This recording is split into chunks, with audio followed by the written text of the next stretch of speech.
Hello. I don't know what I was trying to do there at the start, but hello. Welcome back. It's that time of the week, arguably the greatest day of the week.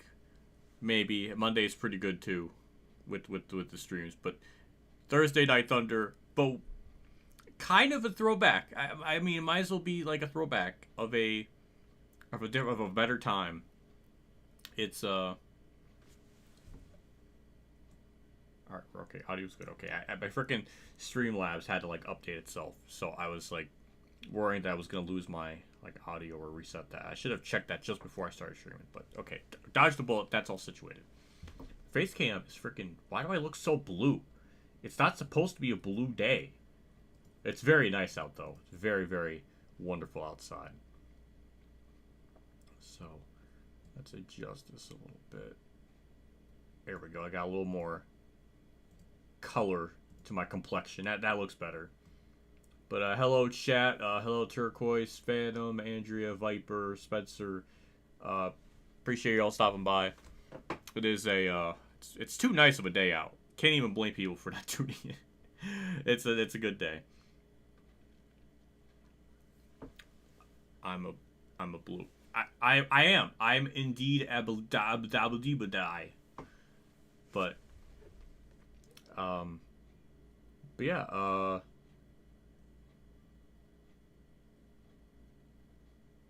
I literally called it Bowman would do a Jimmy throwback. You called it? Well, see, isn't that a good feeling when you call it and then it happens? I feel like I do that so much in my daily life with assumptions on certain stuff. Hello, what if listening to a stream as background while making dirt videos on Forza Horizon 5 from Instagram, and I can't for Sunday going to the Miami Grand Prix early birthday gift. I can't for Sunday. I'm assuming you can't watch the race Sunday because you're going to the Miami Grand Prix early birthday gift and first day winner. Well, hopefully, hope you have a good time. I know. I just for me, it just that's such F1 races are just so expensive.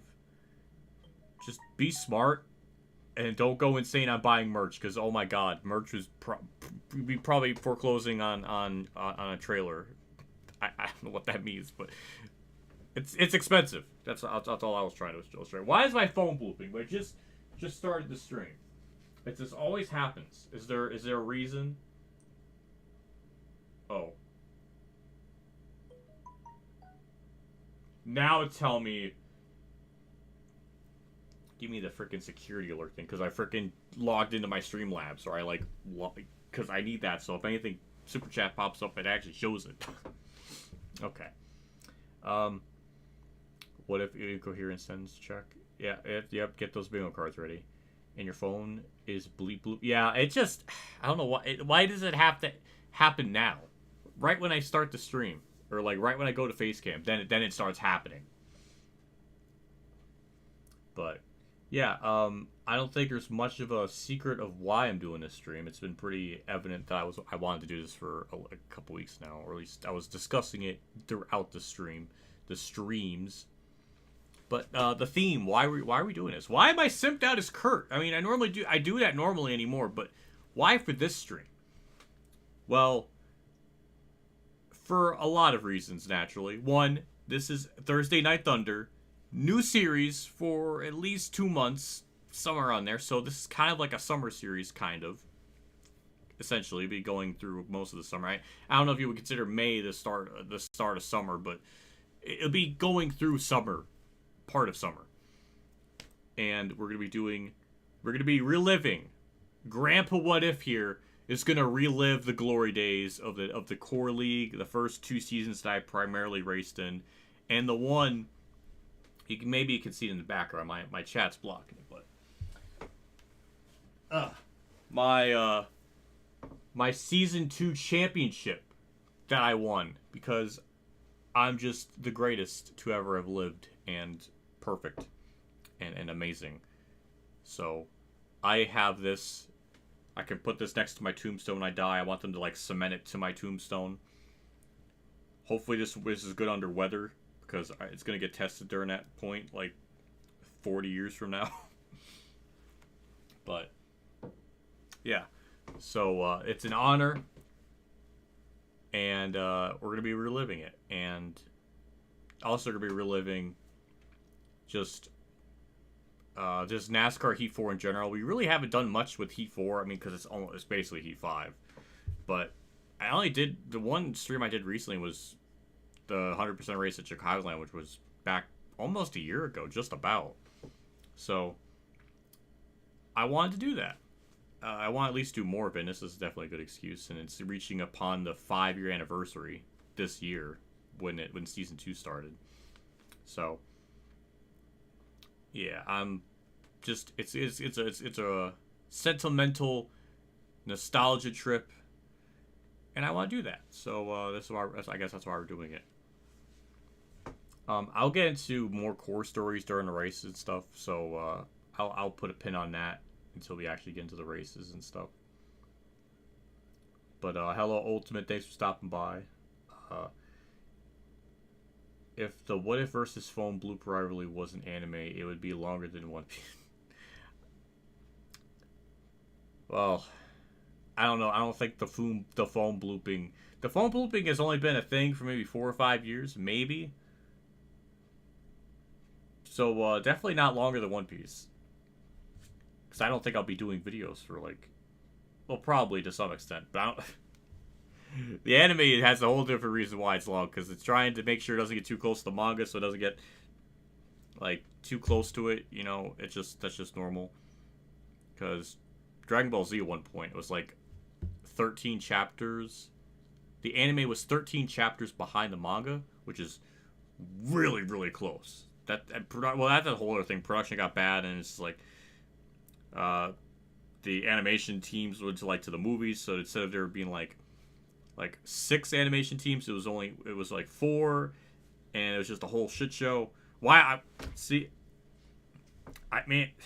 go into tangents too much. See, Phantom says one thing, and I just go on a tangent.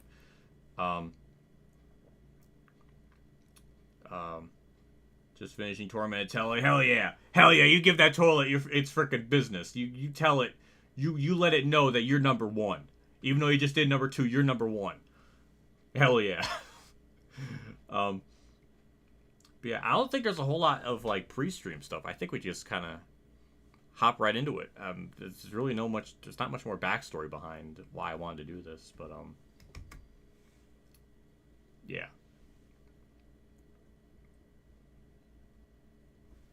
But oh god, don't get me started on the freaking bingo thing.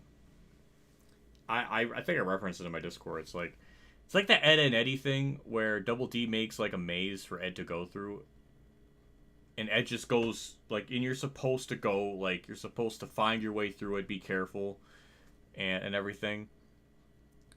But Ed just goes through all of it. He just goes in a path in a straight line. He just ignores all the rules just to get to the end goal. And that's kind of what he does for bingo. That's still the funniest thing I think I've ever seen, is just making up, like you set up the rules for bingo, or not even the rules, just set up the things on the chart,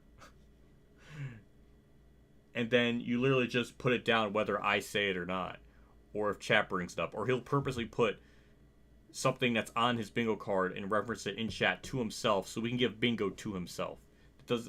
It's like having your own bingo chart at an elderly home, and then the person just gets bingo when no one said anything yet.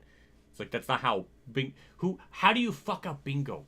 It's the easiest thing on planet Earth. But it's like, oh, well, not my rules. Well, then if there is no rules, then you win bingo before you even put anything on the card. It's just, oh my god. It's the funniest. I think about that more than I should on a day-to-day basis of just, holy shit, that is a thing. I'm done. I'm tired of ranting. I ate Little Caesars and gave toilet pain 2 times. Oh. Okay, now I kind of feel bad for the toilet thing, because that's just, it was funny in my history, in the videos that I was just watching. I was just watching a video about toilet paper consistency. Let me bring it up here. I was just watching this today, just before I did this stream, and that's not even me like being bull honky. Like, if I go to this, like in my history of videos, I literally was just watching a video exposing the toilet paper industry. Like I was just watching that just before the stream. So that's just funny. So I don't know. Either way, there's not a whole lot else to look at. I think we're just gonna jump right into it. In fact, I'm gonna shut my face cam off and we're gonna let the game's introduction play because I kind of forgot how good this introduction to the game is. I mean, playing it so much, I just kind of skipped through it. I think I saw it once when it first came out, when I got like the early copy, and then I never really paid much attention to it afterwards. But this deserves a moment. I'm gonna speak my thoughts afterwards, but we're gonna bring this up. It's blooping. That's just the scene thing, and we're just gonna let it play.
Now tell me that was not fucking hype.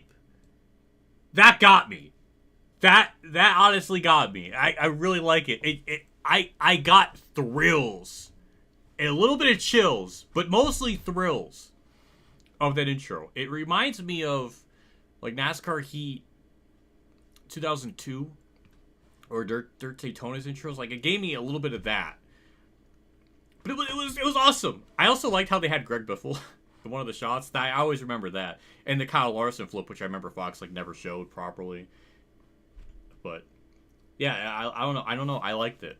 I actually kind of liked it. I think Heat 2 and 3 kind of had banger intros as well. I guess with this one, just because I simp for this game so hard that it just, I guess, adds to it. I don't know, but and also I just loved this HUD, just the background to it. Just lively. It's very, I guess it's modern, but I never really minded how this looked. I thought it was pretty simple. Too much hype for a mid game. That is a lie. This game is not mid. It is a respectable 7 out of 10. Just because you tap the wall at Dover and you spin, I can't control that. That man has he has a hard time racing at tracks in this game. He just has the weirdest, he hits things that I've never came across. But,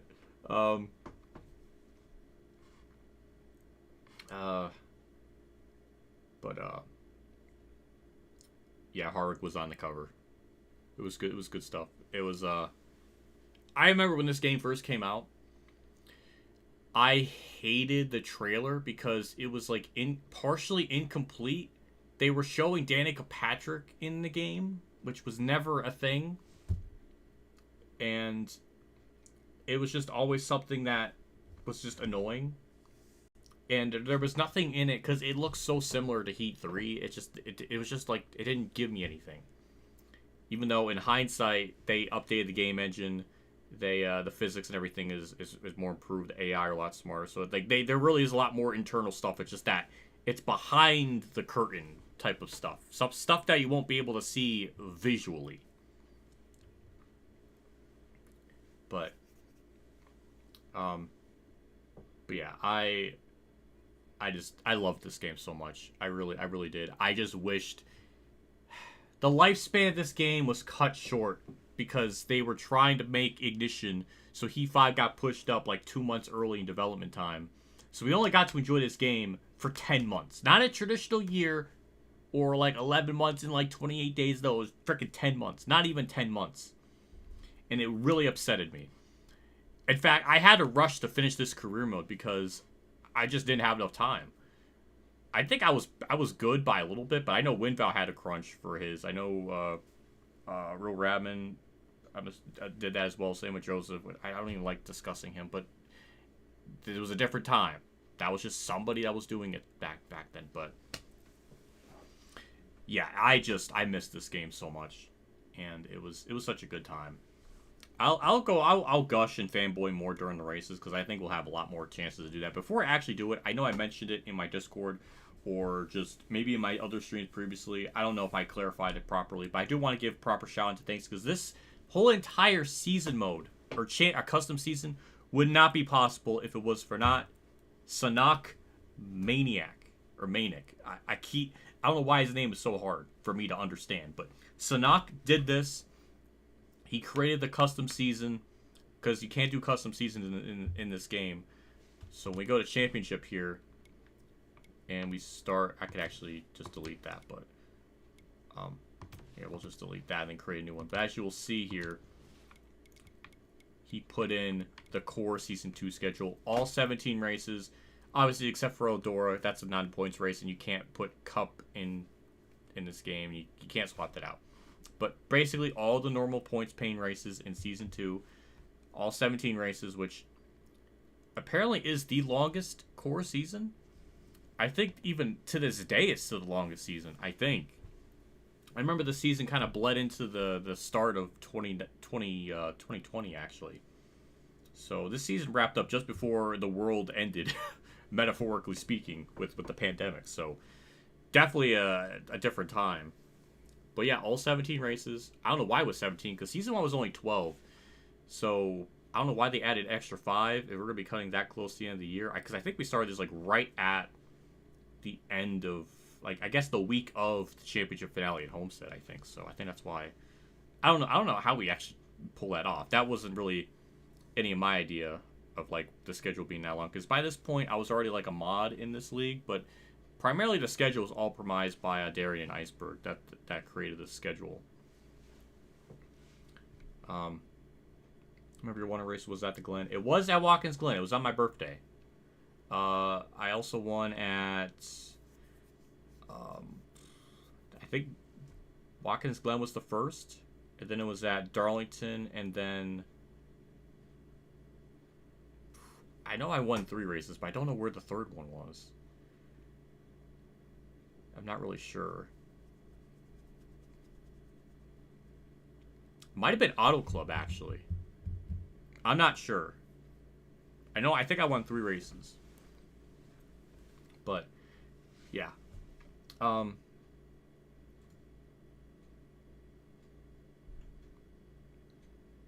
The paint schemes, because all I remember from this game is doing also,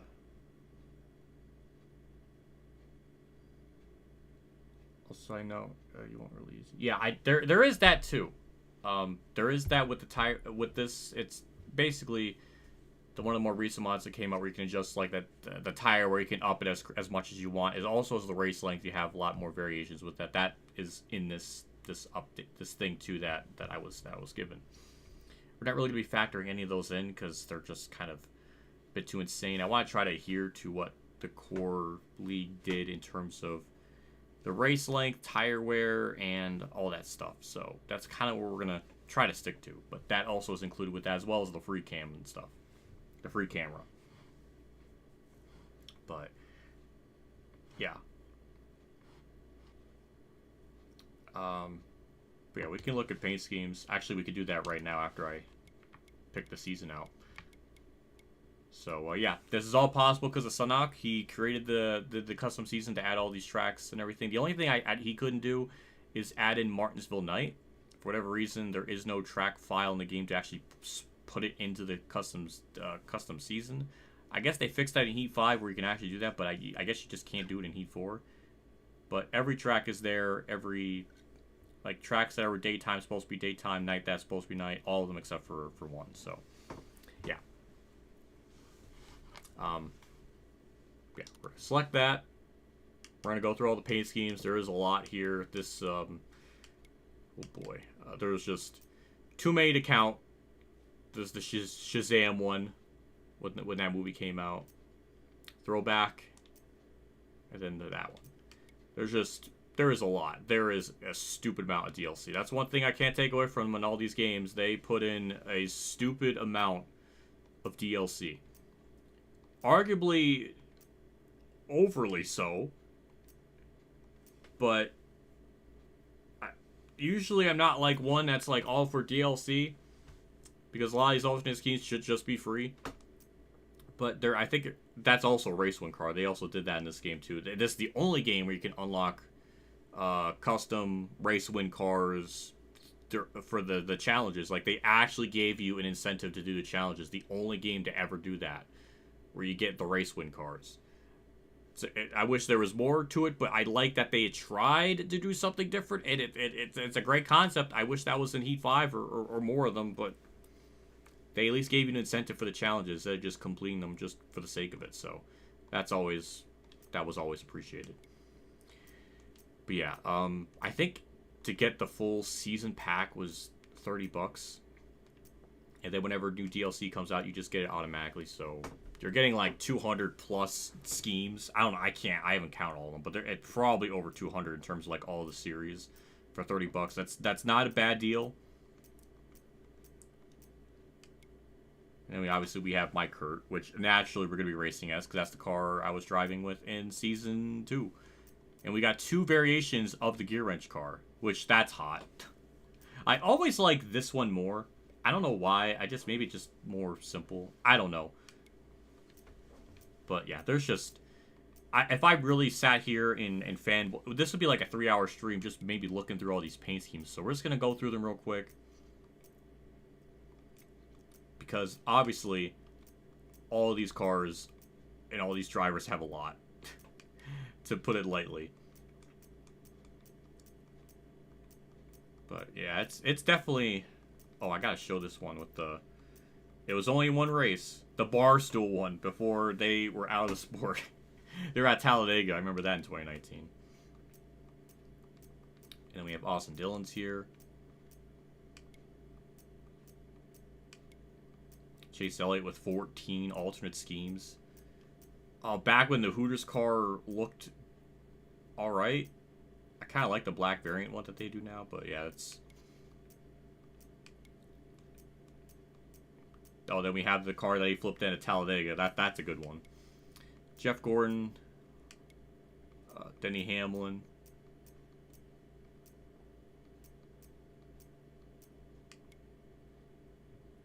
Casey King drive 95. He did, but that was in 2018.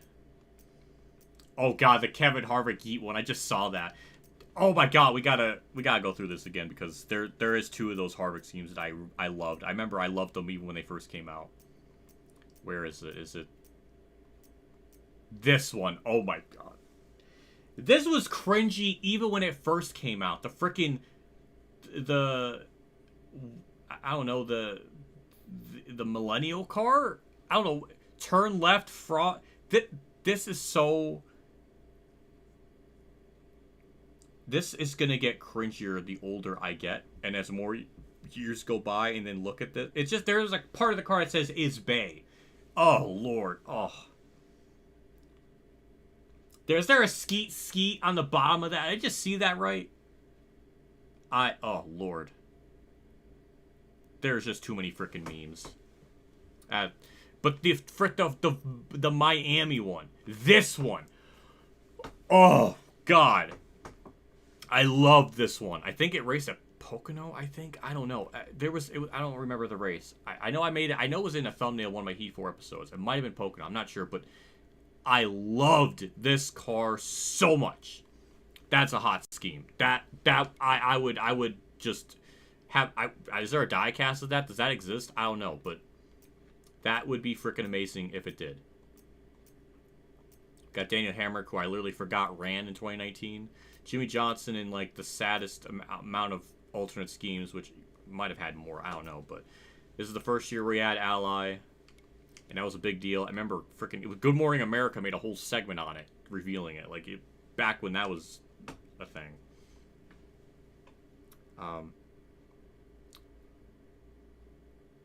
You won Watkins Glen in California? No, I definitely won Darlington. Darlington, there was a controversy because Joe exited pit road, like, above the line. Like, he merged out on track before the line ended, so that cost him a couple seconds. Because there was a rule in that race where you get penalized for it. You get penalized by, like, 3 seconds or something. And he ended up winning by, like, 2.7 or something, so I would have won. I won by, like, 0.3 of a second. It was a whole thing, but that is my other win. But though I think it maybe gets forgotten just because it was such a controversy. I don't know, but oh god. Brad has like every alternate version imaginable where it's like the Miller Lite version, but then the Brad variant. So it's like really like 12 paint schemes or 13. I don't know, but it's like, oh, it's just so much. Oh my god, then we have another car without the freaking sponsor, beer sponsor or something on it. Oh, just so many. This is just overkill. Just so much variations.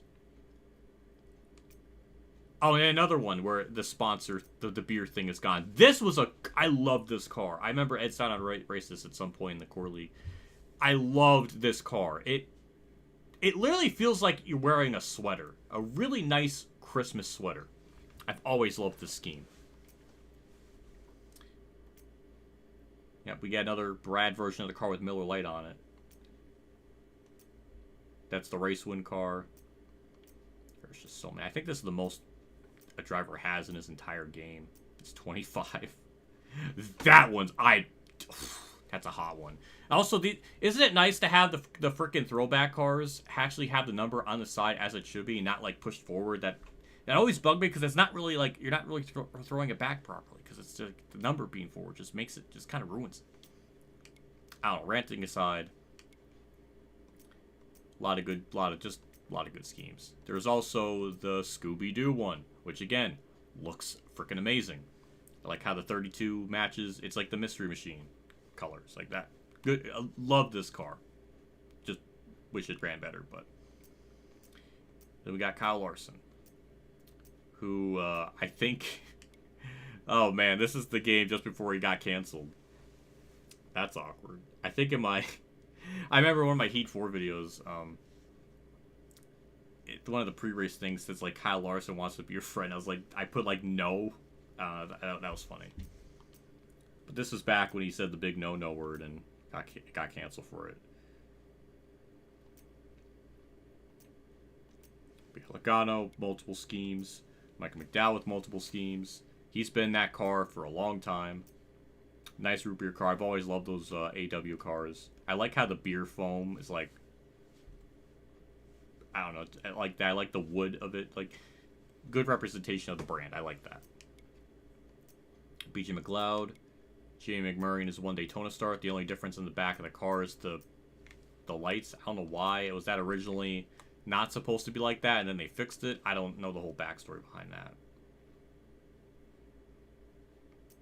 Paul Menard. I don't even know what to really say about him. Me being silent there was probably the best representation of Paul Menard in his entire life. I have nothing to say. I guess that's a good thing.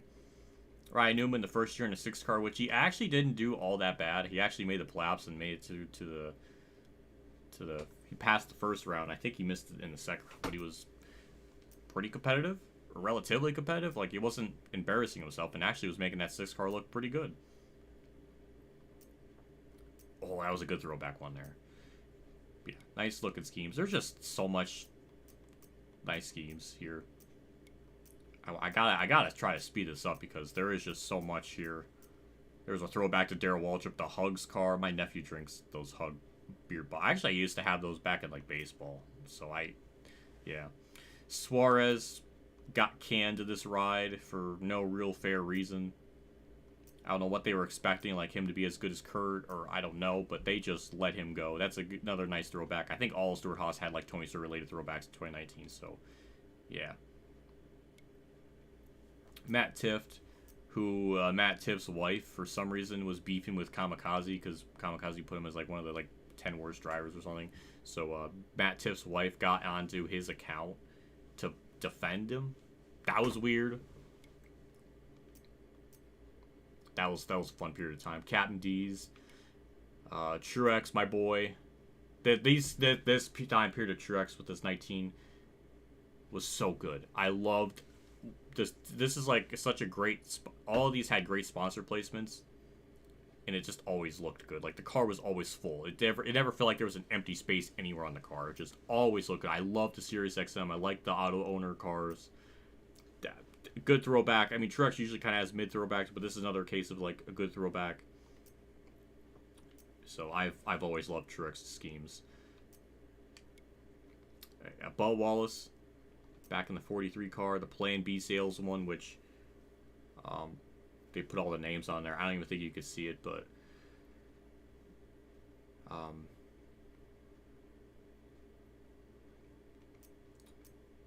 Blue Emu, that's not a thing anymore because he rage quit a race during the race at Bristol in iRacing, which is funny.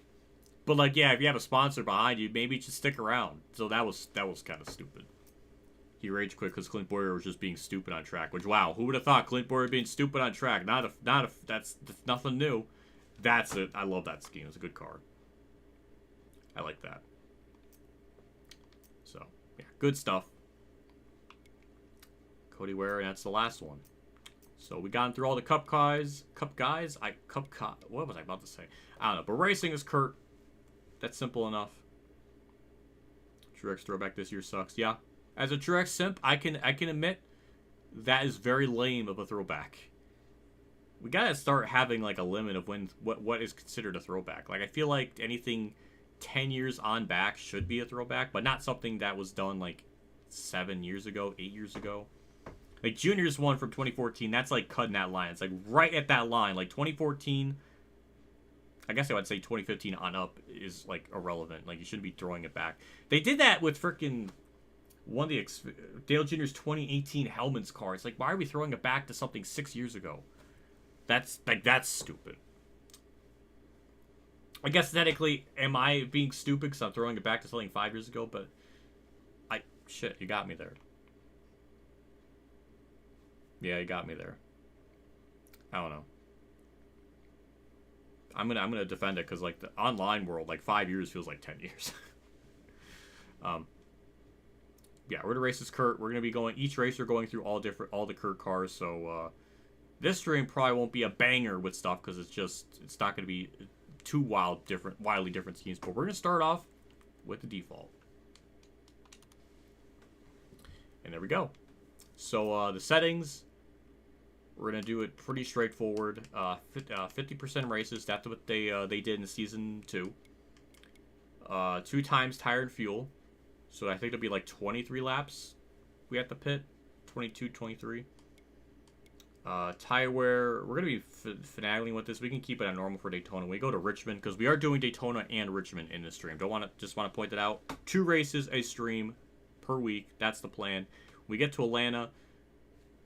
Maybe I don't know if maybe at some point we'll do 3 because I think Watkins Glen Canadian Tire is in the schedule, which is also going to be pretty short races. So maybe we can kind of sneak in a 3rd one somewhere. But this is a general thing. Also with Core Season 2, I didn't even remember this until I looked it up. Single race stages, so we're getting points at the end of the race as God intended it, kind of like the Winston Cup format of sorts. Basically, I was looking back at the races and we didn't have any stages. I think that was the Iceberg decision, which. It's a good decision. I never really minded that. And also, this was during, 2019. So this is back when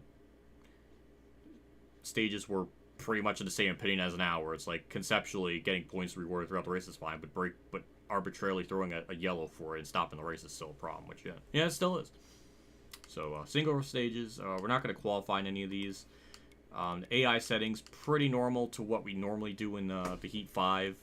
The Monday streams. So narrow skill range, normal stability, normal for everything, infrequent mechanical failures, normal effect for the AI. It's pretty normal, pretty straightforward stuff. So with 50% races, These should be, each race should be like an hour and 15 minutes, hour and 30 maybe. Not sure exactly, but this is our settings. When we go to Richmond, we'll probably change the tire grip off to more grip. But for the most part, we'll probably adjust them a little bit. Certain tracks are pretty good with the settings. But yeah, so let's just go through these pretty slowly so we have every race kind of accounted for. Daytona, then there's Richmond, Homestead, Canadian Tire, Martinsville. This is the one I was saying where you can't make it be a night for whatever reason. I don't know why. It just wasn't possible to make it in the custom season. Kansas, Michigan, Bristol, Watkins Glen, Indianapolis, Darlington, Chicagoland, Talladega, Auto Club, Iowa, Dover, and Atlanta. So that's what it is. So we're just gonna jump into it, and yeah, I guess start to reminisce. I got my drink here. It's gonna be like a big story time, kind of. It'll be very chill, laid back, at least for Daytona's sake, because Daytona's not gonna be too like mentally draining.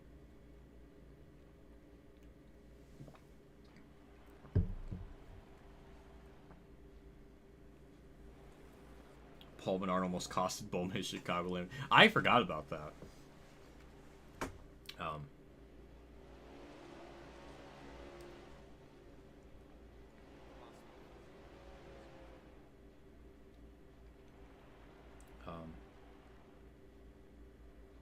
As a throwback itself, Harvick's 23.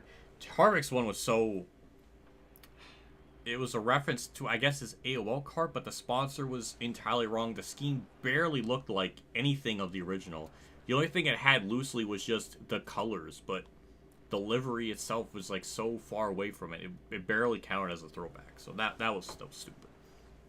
Anyways, we got our boy Kurt here. Daytona. Good stuff. Obviously, we're starting last, so we're going to be in the back. And with that, we get to commence into the race. Bowman's on pole. How fitting.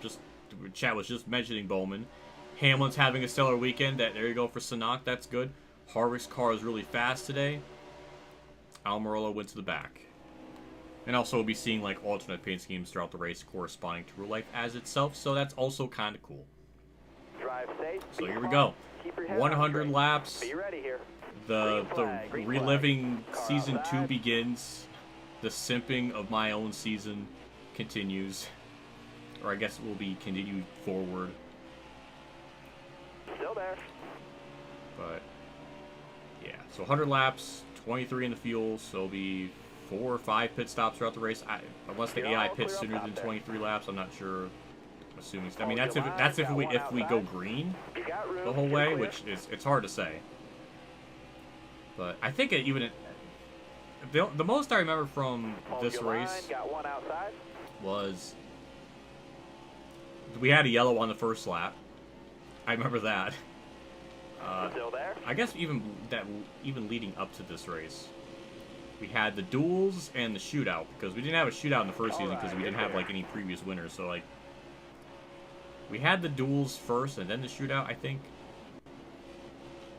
Which is weird. Usually it should be like the shootout then duels, but it was the other way around. But the most I remember from my duel is that stay on the bottom here.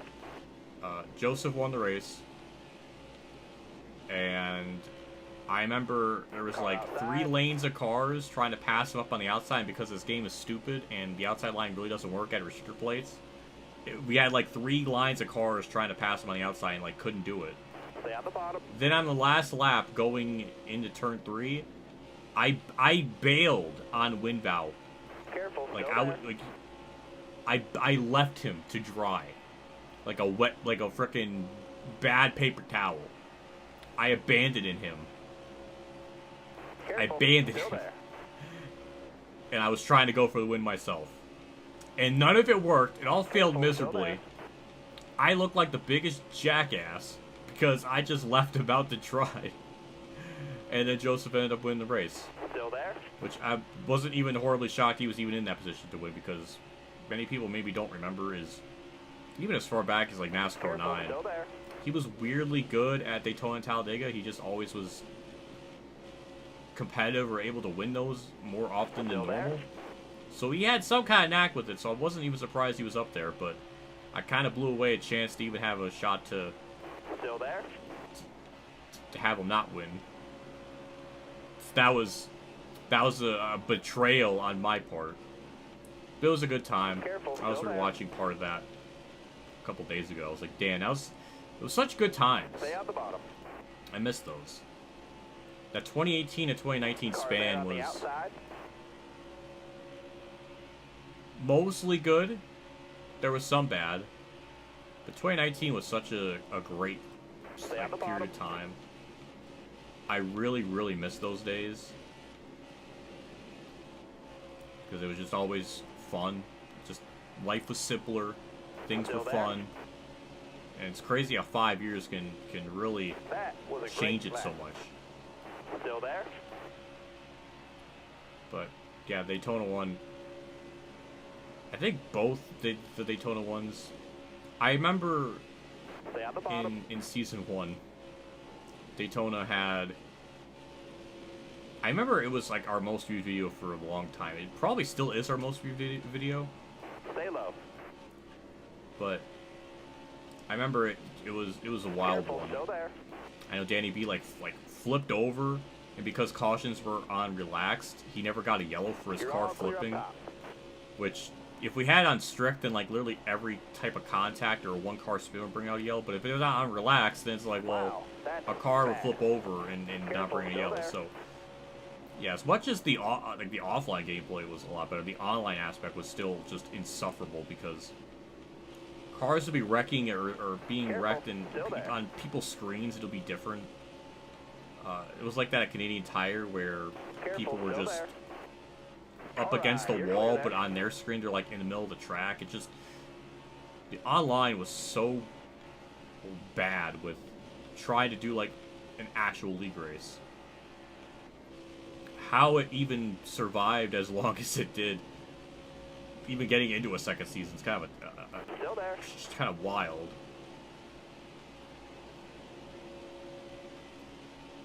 But I Still always there? enjoyed just the group of people I was racing with. It was always a good time. Careful, still there.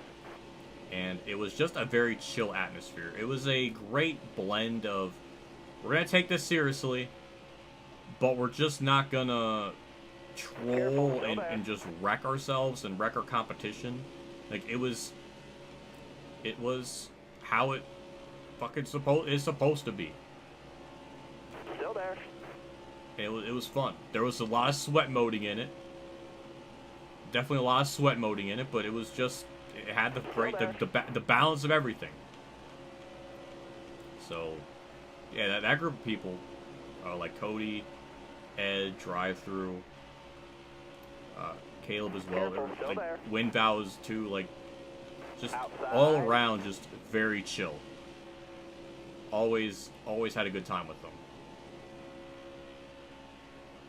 And it was the right type Still there. of, the right level of taking it seriously, but not, you know, it was just, Stay it low, was stay good. low.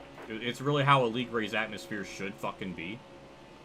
Like, that was always something that Careful, still there. that just should be a normal thing. That was a great lap. But I Stay on the remember bottom. at the end of the race, it just evolved into cautions. And I think it ended under yellow too. And Careful, our boy still Cody there. won it. I don't even remember where I finished because I was just so happy with someone I knew being able to win the race. All of us were so Stay so low, stay thrilled. low. It was so wholesome. Even listening to it back again is Still made there. my heart quiver with joy. It was just it was just really cool. Stay low, stay low. And I've always just enjoyed that. And then obviously in Wow, hindsight, that's fast. that was really his only win. He's still in the core league, but Still I don't there? know if he's ever, unless it's at like a restrictor plate, I don't know if he's ever going to have a real shot to win again normally. Still But there. this race was just sort of, it was just a good time. Still there. I know in season 1, the first race kind of got so popular enough. Stay Now, low. from what I was told, now unless this is all wrong, I don't know, but this is what I was told from the mods in Still there. the league at the time. You got room. You're clear there. But there was apparently Rick Allen was watching the Michigan race on Heat 3, and why it's funny is that race was such a colossal shit show. We kept wrecking like every lap. And it was such a bastardized race. It was so bad, we literally redid it. Now, this is back when I wasn't the mod, so that was not my decision. I became a mod like after the Martinsville race. So this was like 5 or 6 races after the first season commenced for a little bit. But yeah, the race was so bad we had to redo it, and we put it on like stability help on, so the entire race was like essentially baby mode, and nobody could wreck each other. Nobody could, like, anytime you made contact, it was just like 2 bricks touching, and like nobody would move, and like the cars were like super duper stable. And we ended up kind of realizing why the first race was so bad is because there were certain people that were using automatic gears. Careful, still there. And because they were using automatic transmission, You got room. they wouldn't have like a good jump on the start compared to the people with manual. So you would have people with automatic gears in front of the people with manual, Still there. and then they would just, it would look like as if they're checking up or stacking each other up. Stay low, stay low. So it would always cause a lot of congestion and problems, Clear high, which clear I high. never knew up to that point, when Heat 3 was around and was a thing, that automatic and manual was that radical of a difference just on the start. So I think that's when most people realized, yeah, you gotta go to manual. So that doesn't happen, because it gave you such a disadvantage being on automatic. So that was just bizarre in and of itself, how that became a thing. But yeah, apparently Rick Allen watched that shit show of race and never came back. So very fitting, very funny.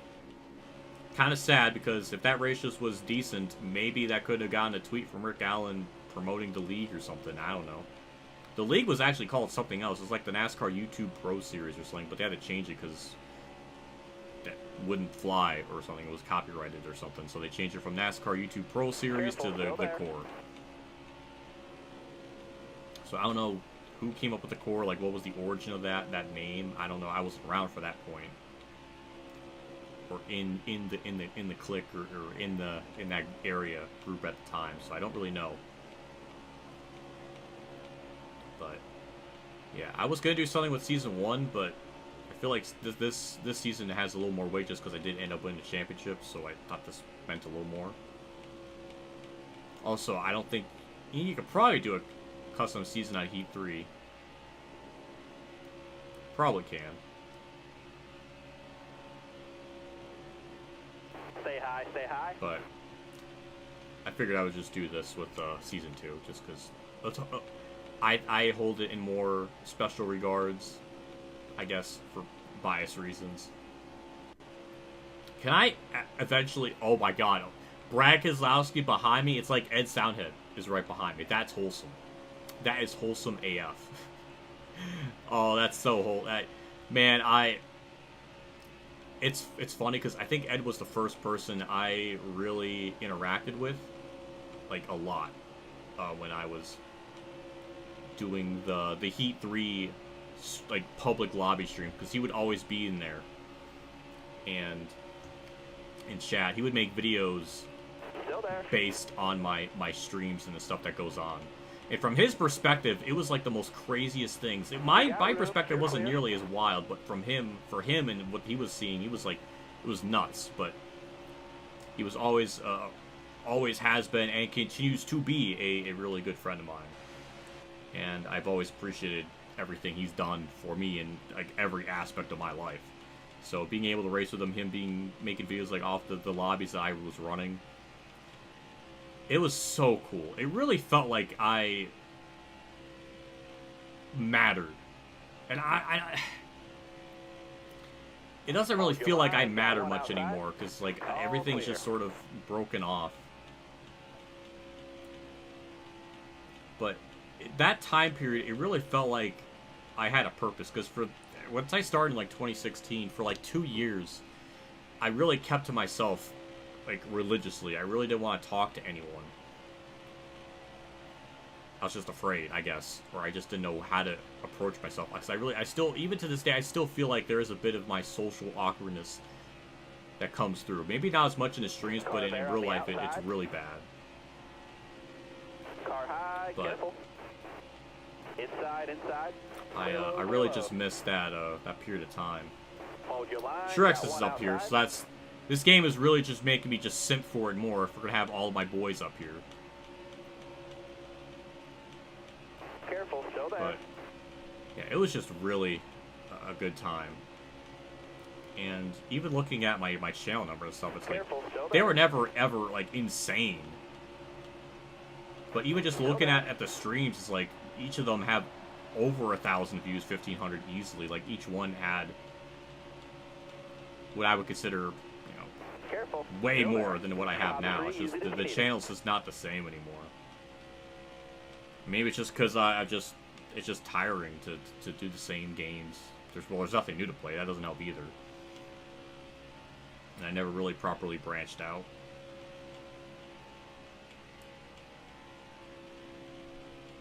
But yeah, it's just, the more I think about it, the more sad it gets, because it's like everybody else is fine. Like everybody else has like a purpose, and it just with this channel, it doesn't really feel like it has a purpose anymore. It just feels dead. I mean, when N2SC4R's dead channel that hasn't been posting in like 4 years pulls higher numbers than me, that's just depressing. That's not even me being like hyperbolic or making up. No, you can like look it up, and it's like that is the case. Like, I don't know. It's just a different time. That time period was so much fun, and maybe I should have just remained quiet and never interact, because maybe it would still be the same. Maybe I burnt too many bridges. So I have fucking demons in my closet or skeletons in my basement of things that I like regret or I feel embarrassed of. You're clear. That I should have never done. iRacing was one of them. I should have never fucking done iRacing. You're clear there. But got one down low now. You're clear all around there. it was just a whole different world. At least that's what it feels like. I'm in ignoring chat. I'm sorry. I was rambling. It was almost like a podcast. But we're going to be pinning here pretty shortly. It looks like at lap 25, so unless, I mean, I don't even know if we can go exactly lap 25. It might be like lap 24. I'm not really sure. I'm surprised I've actually held on lead as long as I have.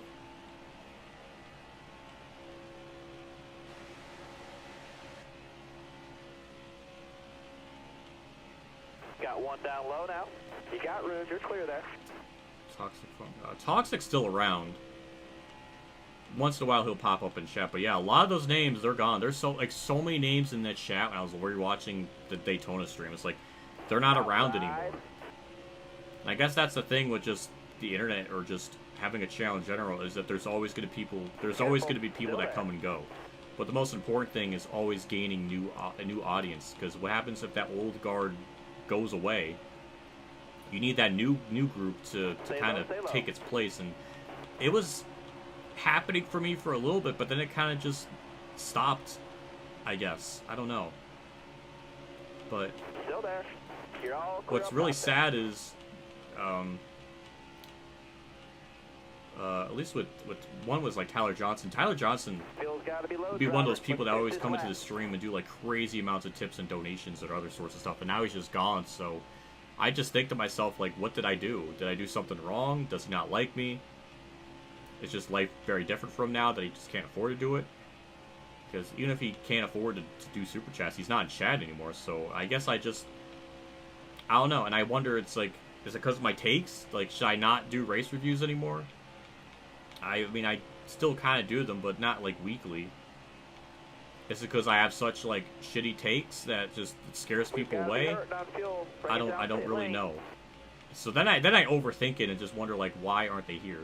Scout I have not seen in years. I don't know where he's at.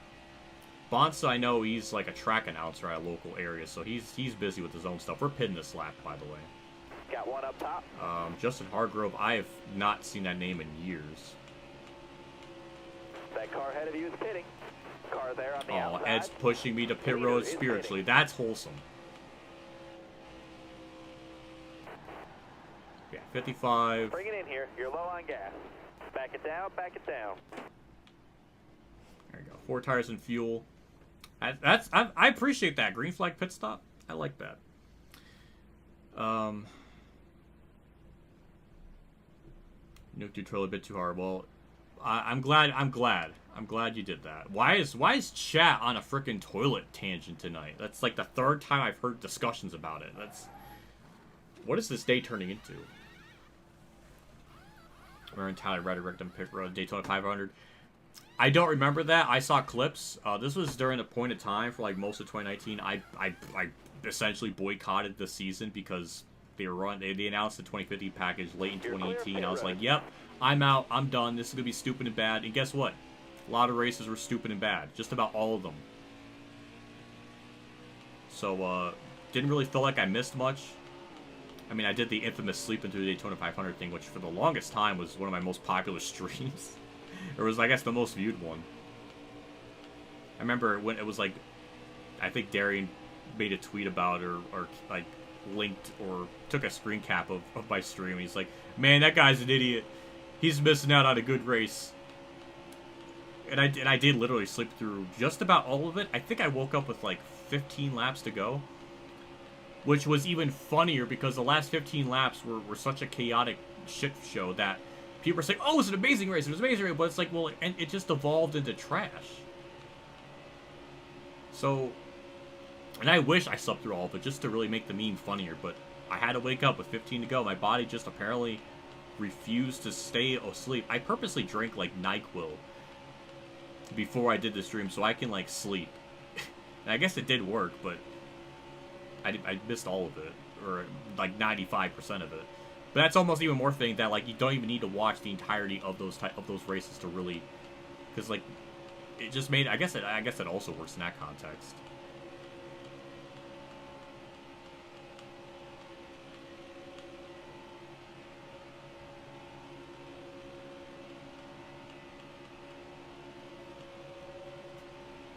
Is Cody Ware just leading? No, it's BJ McLeod. 13. He must have ran himself out of fuel. What a dumbass.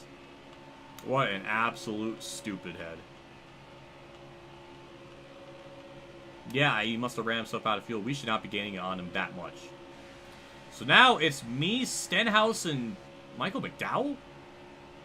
Weird, I mean, 2 Fords. And Michael McDowell didn't end up winning here at some point. Same with Stenhouse. I'm getting pushed by future Daytona 500 winners. Imagine that.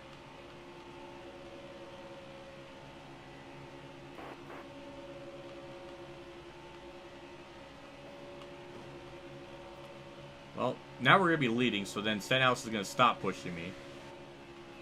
Yep, called it. Branch out other games. Car there on the outside. I just let them all go by. Oh boy, that's not a smart decision.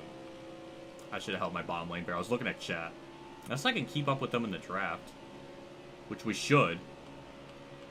Yeah, McDowell stopped pushing Stenhouse, so all right, we're good. Branch out. I think that's always been my issue. Those other games just didn't interest me, and it would be miserable to do not do streams, but just do videos on games that I have no personal attachment towards or reason or motivation to do so. I never had a personal attachment to Midnight Club or Need for Speed.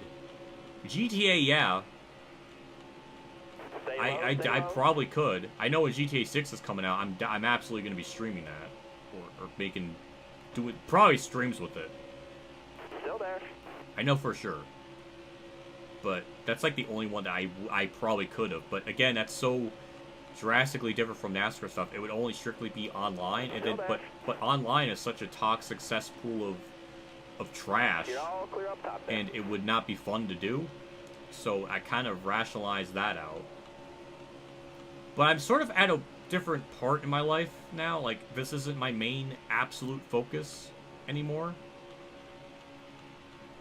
Because I do have, a traditional job of sorts, so this isn't really the main focus. So I almost don't mind if I don't do different stuff. Like, All right, you're clear. it's going to get to a point later this year, after I finish Thunder 04, NASCAR 5, where it's just going to be probably 2 streams a week.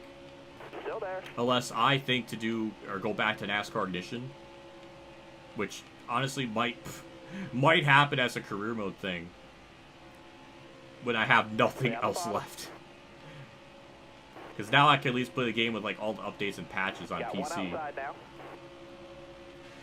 So that'll be mildly interesting to see what comes of that, but I don't think I'll actually do it. But I know by August, September, well, I would say August or September, but there is that new World of Outlaws game coming out September. That did really well for the channel for a while, so I'll probably get that. That's like the only one that's in my interest of some sort. But that comes out in later September, so there might be a month where there's just maybe just streams, or like 2 streams a week or something, but I just don't really have much extra time for anything else. I'm glad I even have time for the streams on my day off. And the other, like, Thunder 03 stuff. But that's, I mean, like, those aren't really that big of a problem because they're not long-ish recording sessions. But I just don't have extra time to even do, like, a second ongoing video-edited series. Like, I don't even have extra time for that. So it's just a lot different.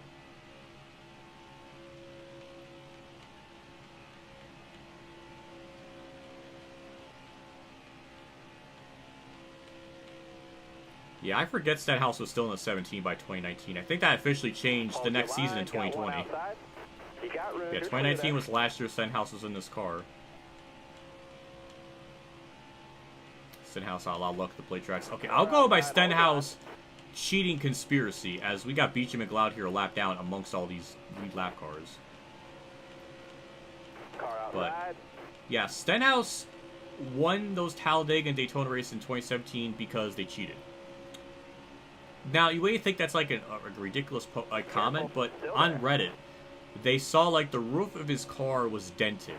Like they purposely did something with the roof of his car to give him an aerodynamic advantage. And once they took that away, he wasn't winning there anymore. So he really only won those 2 races because he just kind of, not really cheated, but the team just kind of found like an aero advantage that no one didn't catch on until later. It wasn't like Harvick where they catched them like early on, like right after the Phoenix race. Like it wasn't like that. That is a freaking monstrous super chat. Holy good God. And it's all in Spanish. I can't even read it. Mexican Link. Thank you so much for that. That is an insane amount. $77 is that's bonkers. Thank you so much for that. I don't know what that all says. I'm sure it's degrading my girl Robin and maybe praising Kurt a little bit. Someone's got to frickin' Google Translate that for me. But thank you nonetheless. Holy shit, man. That's Mexican Link coming in with just... And that's the thing. He just pops out of nowhere. It just decides to bedazzle my brain.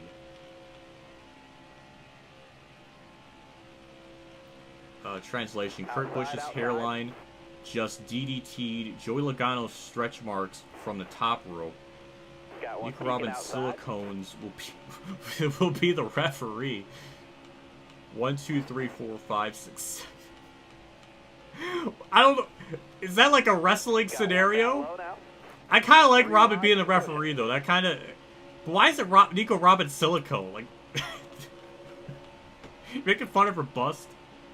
I'm sorry, that's not my decision. I didn't decide to La make her. Linea del Cabello de Kurt Busch Hold your Solo line, got one D. inside. T. Joey Logano Estrias desde la Cuerda Superior. Nico Robin Silicona será el árbitro. 1, 2, 3, 4, 5, 6, 7. La Raida de Kurt Busch. Why are the field not pitting? We're like halfway on fuel. That is a weird decision. Why is Truex 36th? BJ McLeod just unlapped himself, like straight up. I just noticed that. He doesn't even have to do a wave round. That's just freaking BJ McLeod being a badass. But, thank you for the 77. That is freaking unbelievable. I don't even know how to freaking process it. Thank you. Thank you so much. Kurt Busch's hairline. Kurt Busch had a hairline? Wouldn't Joey Logano have more of a hairline issue than Kurt? I'm so lost. I can't understand. Coming to the green. Yeah, even the AI couldn't handle it. Now? It just kept reading it Flag is in the air. and just kept, I don't know. Well, that was our first yellow, 39 laps into the race. We're going to get a good start here. Still there. Again, I don't know why on earth the AI did not pit. We're like about halfway through our fuel cycle. So I don't personally understand that. And then the AI wrecked. Yeah, the AI wrecked because it couldn't even handle the freaking the super chat. Can I heart a super chat? Like, I think that's a thing, right? I saw Mertz do this a couple of times. I can't. That's weird. Can I not heart a super chat? I want to heart it. Oh my god, I forgot to do this at the beginning of the stream, but you know, it's never too late. Speaking about people being generous, thank you to my channel members for supporting the channel. I appreciate that. I updated it, so now it's more up to date. And obviously, Mexican Link is a part of that. He is in the one of the higher tiers. He is in the higher tiers, but he's in that top 10. Or I think 1, 2, 3, 4, 5, 6, 7. Yeah, he's number 8. Number 8. Or it might be tied with other people, so maybe he's like tied for 7th. I don't know, but he's been here a long time. Thank you, channel members. Obviously, I'm up above watching you. I'm keeping you in line. That may be a face of like anger or disgust, but that's out of anger in desperation. No, that's not it. Like I'm keeping you in line. I'm keeping an eye out on you. But it's out of love. I need to put like a heart emoji next to it or something so it shows I'm in love. But thank you. Anyways, back to the race. I wonder who DNF. I should have looked. It didn't show up on the race thing like a car pitting or anything being out, so I don't even know. I couldn't have even known if I wanted to know. Well, yeah, since who we got, who are the people you're rooting for in this race? Is there certain ones you're rooting for? I guess of the AI. I know Sanok probably has Denny Hamlin. Obviously, me is Kurt and Truex. Matt Tift is up here. Maybe JC would go with. Well, it's not really Stenhouse. Busher isn't here yet, so maybe it's I guess Logano, but. Top 3, use it if you need it. Free cam under green. That would not work. I would wreck before that happens. Hamlin or McLeod. You know what? As the years have gone on, I'm starting to love BJ McLeod more and more. And that man is a national treasure. I need to race as him in a stream at like the next time we go to like Daytona or Talladega or something. I have to. I gotta. What he's even doing in that equipment to even lead the laps. I know it's Daytona and maybe that doesn't mean much, but even in the duels, he had the power, like the car to do it. Like, he's got the driving prowess. Give him a decent ride, and I think he could be okay. And that man is a freaking genius. He sold his charter for like $40 million. He can retire for the rest of his life. I mean, probably. I mean, unless he's like really bad with money and like has like a crazy house payment. But if he just lives rationally and normally, he can live the rest of his life in comfort. Because he decided to be a big brain and sell his charter for $40 million. That's a freaking big brain IQ. I would do that. Be like a back marker and then sell my charter for like 30, 40 million. That man's a genius. He's like the smartest person in NASCAR. He's the smartest person. Ross was in Cup in 2019. I don't know. He was not. 2020 was really his first year. No, he was. No, he was in Cup in 2019, but he was with. He's not in this game though. He was mostly full time, but he was with like Spire.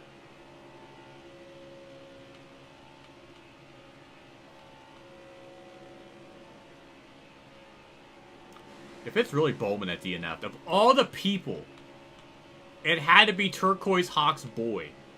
That is so wrong. Like, I'm upset by that. Why is Hellman leading at Daytona? How generic. Give me a mod that puts Ross in the game. You don't have to do that for me. I appreciate the thought. The premium card, that's right. He was inspired, but that was in 2020. But yeah, he was inspired. No! Car premium. I can't even get my... People on Racing Reference are just the nerds in my chat. I'm saying nerds out of love, but the nerds in the chat are just going to frickin' Racing Reference to find out all this information. You're smart. I would do the same thing, too, if I was watching someone else's stream. I'd be like, actually, Rush Day was in this car in 2019. Like, I would do the same thing. I get it. I completely get it. You're clear there. Ryan Newman's up here. Also, it's horrific that Trump has, like, anytime Trump goes to a track, there's, like, a fatal accident or near-fatal accident that occurs every time he goes to a race. Like, what are the odds of that? He was actually there at the 2001 Daytona 500 when Dale Earnhardt passed. I said that very strangely. Dale Earnhardt. Like, I don't know what that was, but... So that was already tragic. And then 20 years later, almost 20 years later, he goes to Daytona again, and then Newman almost dies. Like, how is the luck that bad where you go to 2 races and 2 horrific things occur? Careful, still there. Like, what are the odds? So that's like a bizarre twist of fate. Still there.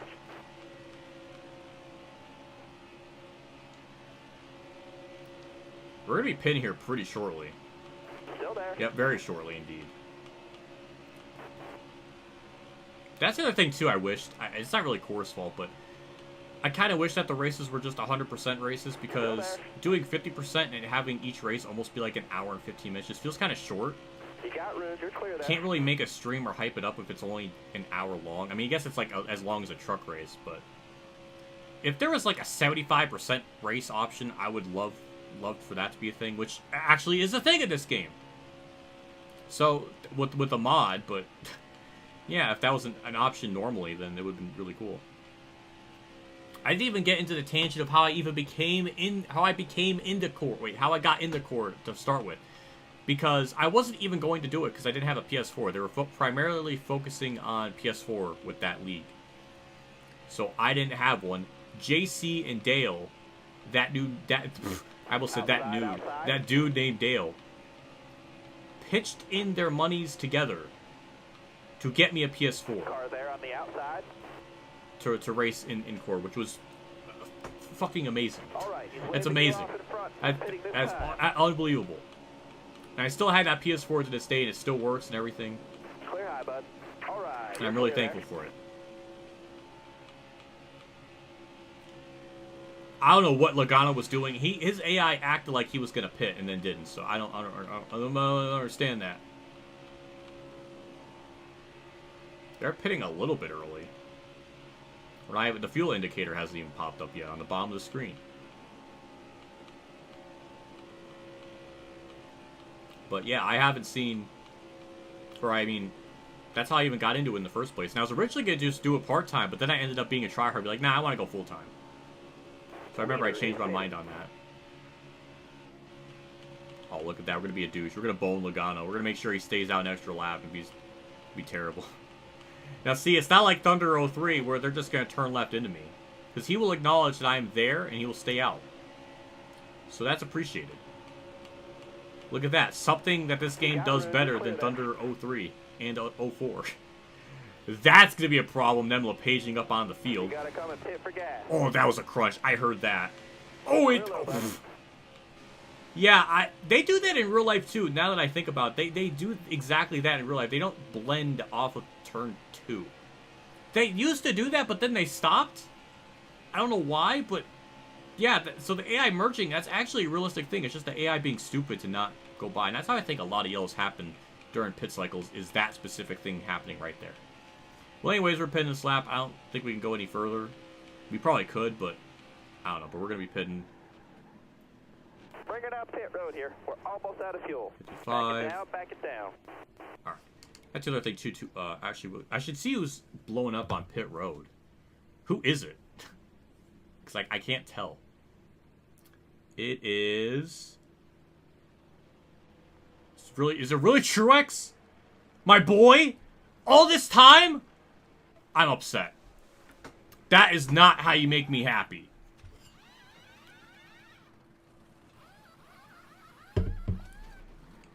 No. No, I actually hate this right now. Why is my boy DNF'd? Then again, it's a restrictor plate, so I'm not surprised that my guy just can't do that right either. That's our second green flag pit stop of the day.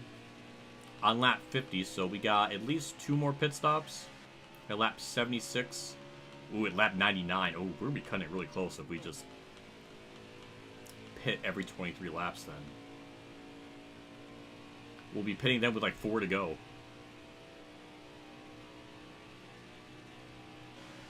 Well, now we got to have someone push me from behind.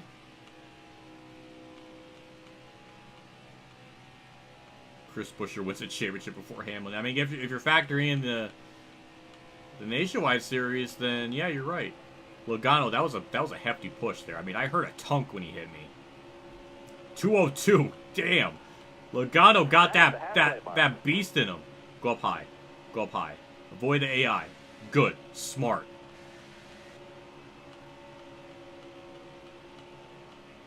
I'm just upset. Why is it gotta be my boy Truex? I want to be more mad, but now that I think about it, it's fitting. It would be Truex to frickin' blow up. Or not have any luck at a super speedway. In fact, his AI in this game, at these types of tracks, always makes him run like 36, so... Not surprised. At least he was up at the front for a tiny bit, so that was kind of wholesome. Beecham McLeod, again, trying to big brain strat this race by staying out a long time. Low-key might actually work for him if this race continues to go green. That would be the biggest troll of the century. But I think even still, he would be like 2 or 3 laps short, so I don't know if even doing that's gonna work, but he's trying. He's going for the long haul.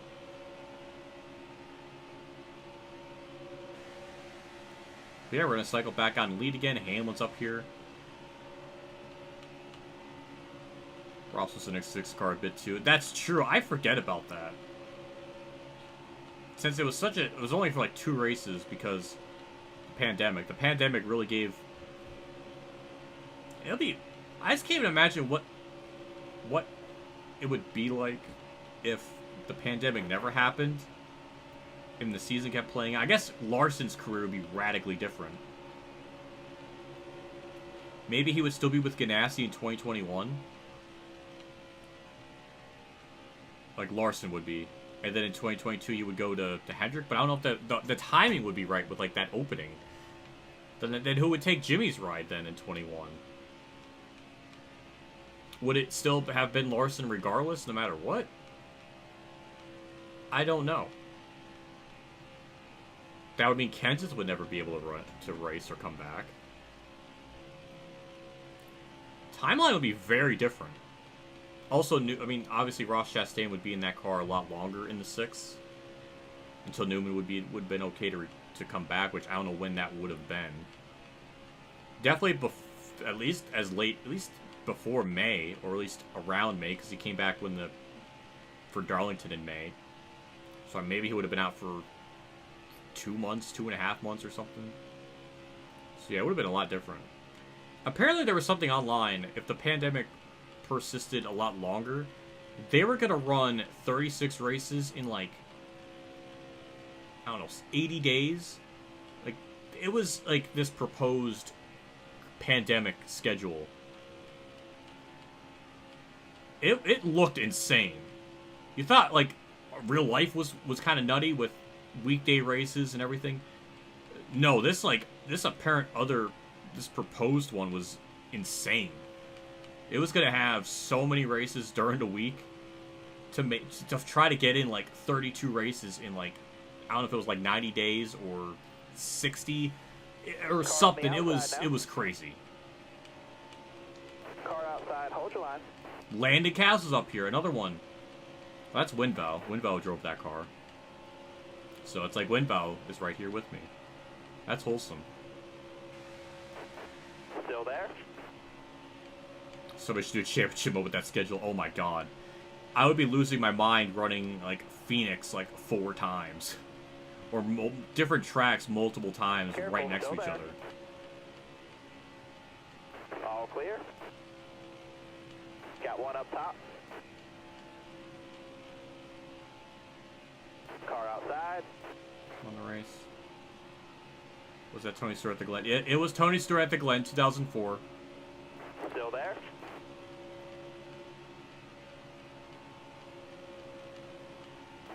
Careful. Still there. All clear. Well, Michael McDowell's still up here. Go Michael McDowell. Or Dirty Sanchez shades his score. Damn! That's so mean! I kinda can grow a beard. I mean, I could really grow one. I always trim it down like every week just to keep it in check. But I can grow one too. I can also have a Dirty Sanchez, and me and Moobs could be Dirty Sanchez bros. Unless you mean his hair, then that's a whole other story, because I would never have my hair like that. It's just not a me thing. Maybe like a buzz cut, but I would definitely not I'll definitely not do it in his style. But we're leading here at Daytona. Matt DeBedda is up here. Back when he was loved.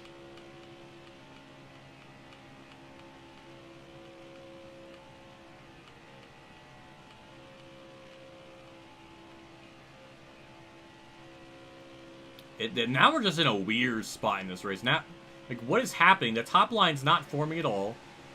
It's just the bottom lane. It's just bottom feeding now. Usually the top line, at least for the AI, can do something, but it's starting to become a train race. It's just like real life. We don't have much of a pack. That's because the pit stops kind of changed all that.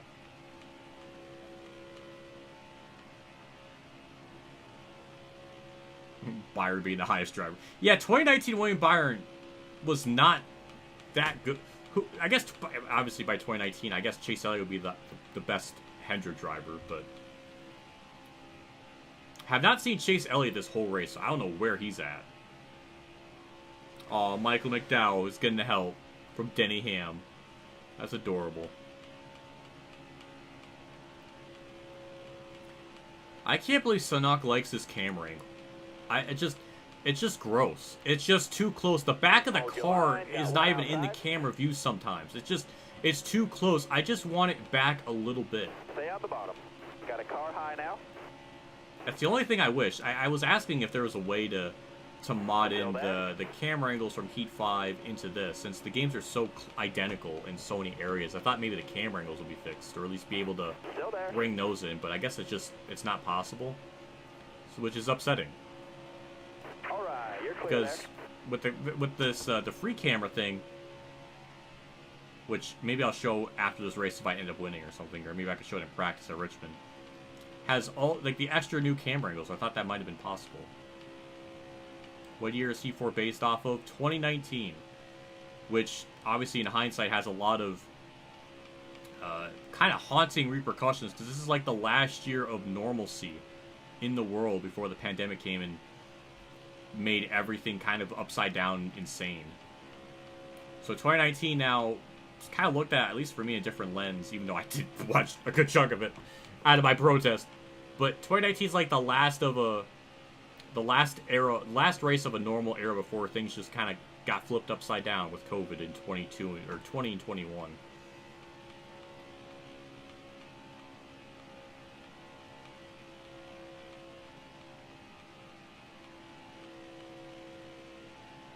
This was the last game made by Monster Game 704, and then Heat 5 is basically a copy and paste of this with minute changes like the test session, custom seasons, and like camera angle changes.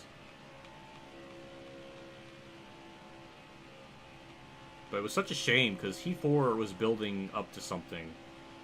They went into that game knowing that they wanted to fix certain things. Like this is when I got into their like where I became part of their like content creator program thing. And I remember hearing about like what they were wanting to do. Wave them off. Caution's out. I was going on a tangent. Again, they're not pitting. That's just weird. 15 camera would be great in this. Yes. Yes, I like that. Because that one's just far enough back. It's not too obtruse. It's perfect. Yeah, Truex is the only one at DNF. That's just really sad. Yeah.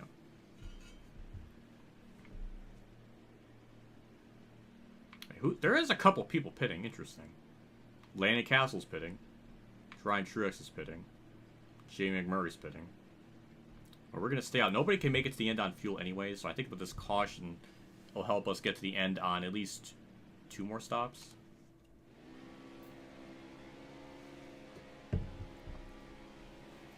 So that broke up the field. You're coming to the green. Ready. Hammer down. Green's out. Clear all around. Man, I was going on a tangent.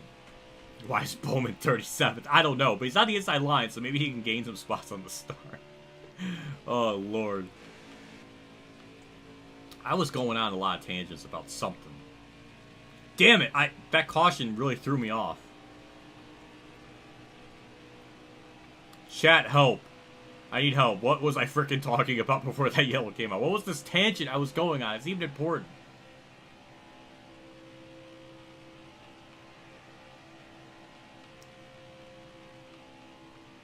Could that have been Bowman DNF? That would have been messed up if that's the case.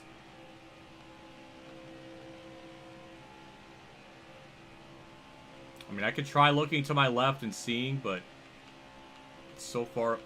Oh, it is. It is. Oh, no, it actually is Bowman. I saw blue and white. That was definitely him. That would explain why he's 37th now. Oh, that's sad.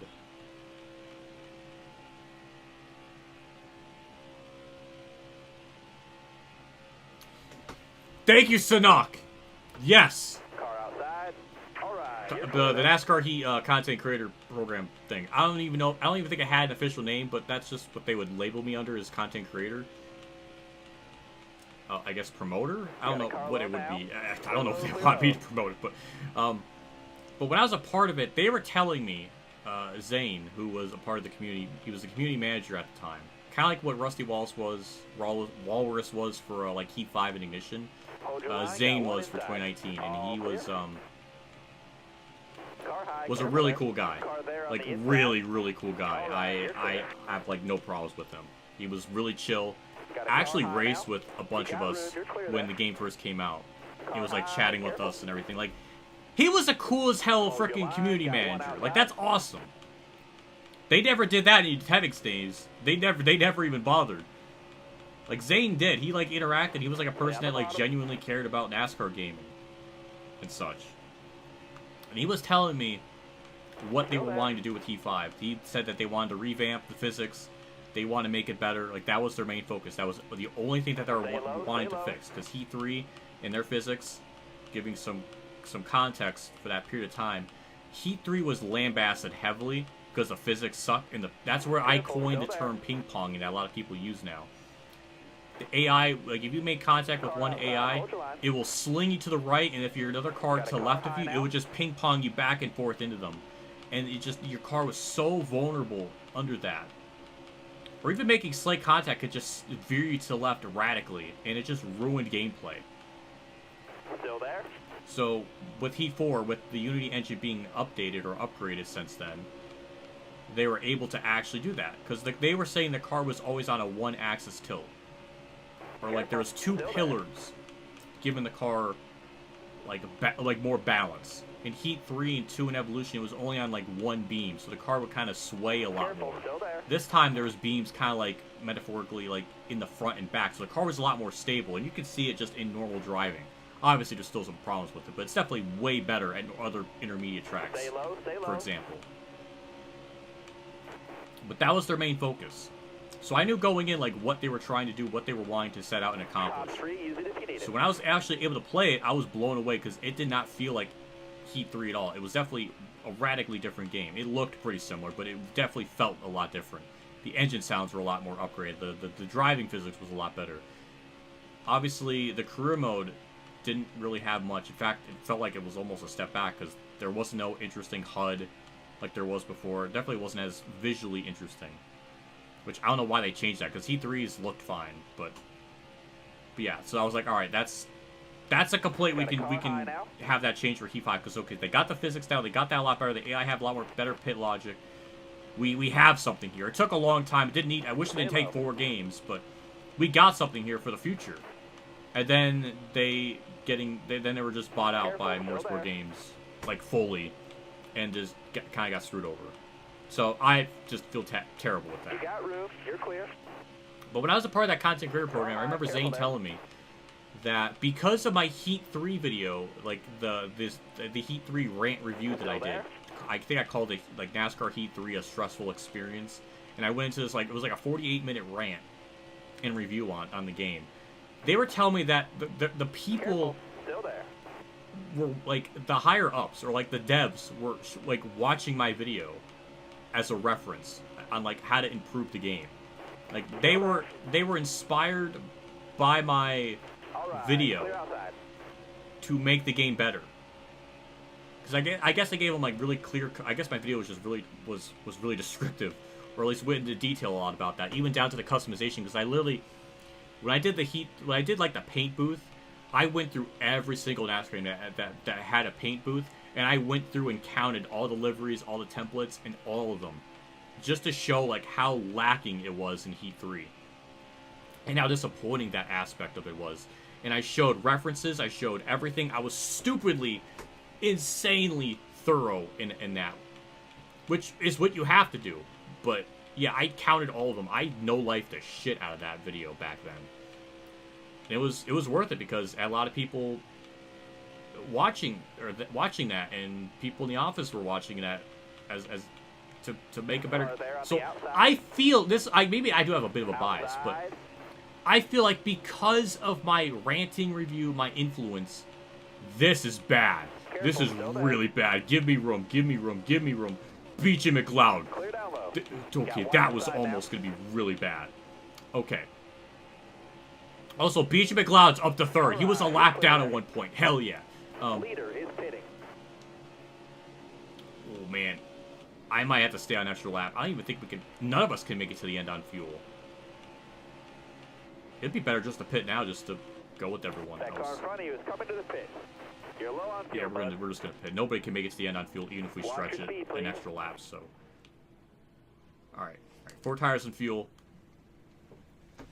But that's why maybe I feel so proud of Heat 4 or happy, is because I felt like I contributed in some small way, or maybe it's a big way, I don't know if it was a big way, but at least in a small way, at the bare minimum, to make the game a little bit better. I like to think I helped with that. To make this game somewhat, a little bit better with that. Because that driving physics was so ass before.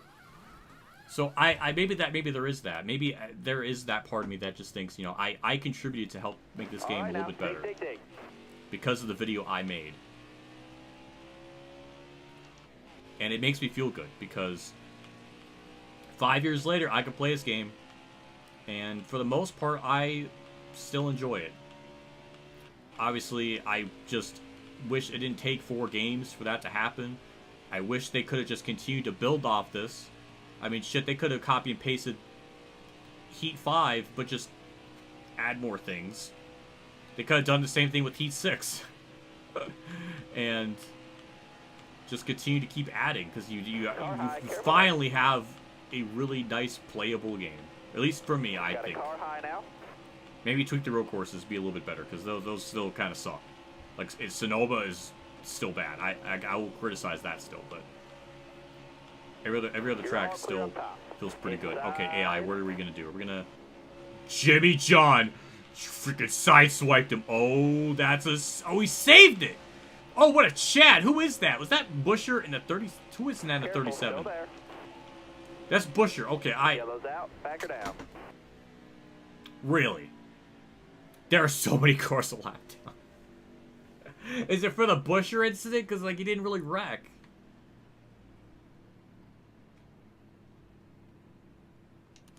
Hopefully the developers of new NASCAR can watch your videos as a reference. I don't think they are. I don't have the same influence as I once did for them to actually watch. I mean, I can make my videos explaining it, but I don't have that type of pull. I don't even think they even know who I am. These new people. I'm not even expecting to get a new game or new anything. Like, I really doubt it. I don't really need to pit, but I think I probably should just to guarantee it. Now the AI are pitting, so yeah, I'm just gonna pit.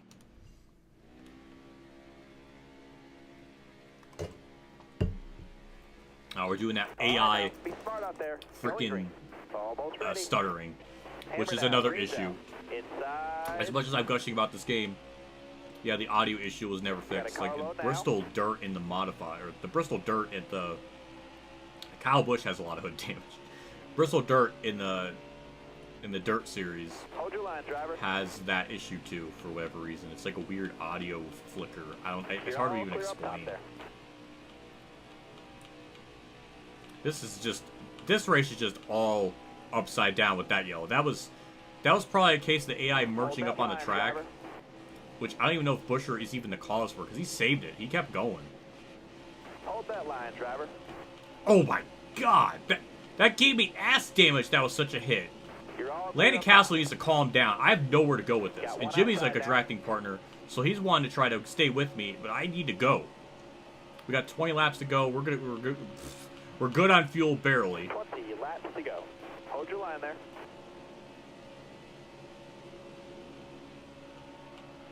Hold your line.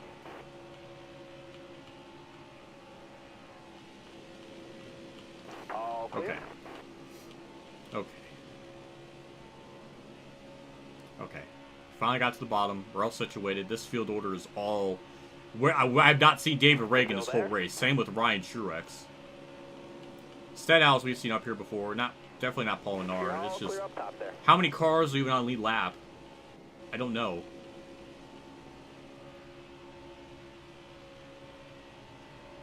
Careful. I missed 2021 Bowman 4 wins that season. I also missed 2023 Bowman being consistent. Oh, I know. Still there? I feel like he's doing pretty okay this year. People are like really down, or I guess trying to oversell him being terrible, but he's careful, still there. Not really. You're all clear up top there.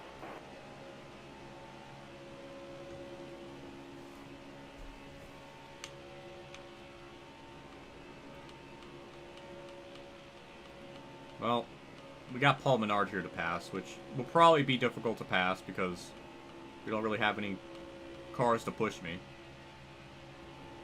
That was our third yellow of the day. I think. Third yellow for this one. Because we had one like lap 40 and then another one around lap 60. So it's like we've been having them almost every 20 laps. Maybe we'll get one by the end of this race. I don't know. We'll find out, but... Just want to get in position. I mean, we're basically in position now. Beachy McLeod. I don't know where he's at now. I don't even know how many cars are on lead lap. Everything just got flipped totally upside down with that freaking yellow.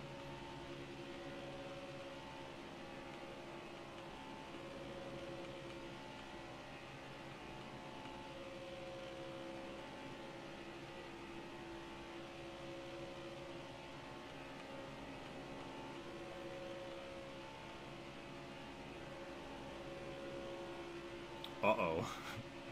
Uh-oh. Ally is sponsoring Roger Carruth. I don't. They might be testing the waters. Oh, your boy Bowman might be in some trouble, which he really, honestly, shouldn't, because he's not been like horrible. But maybe like 3 or 4 years, they might be putting Raja in that car. I don't know. Bowman's got like 3 or 4 years to really sell, to make his existence worth it at Hendrick. He needs to get a win.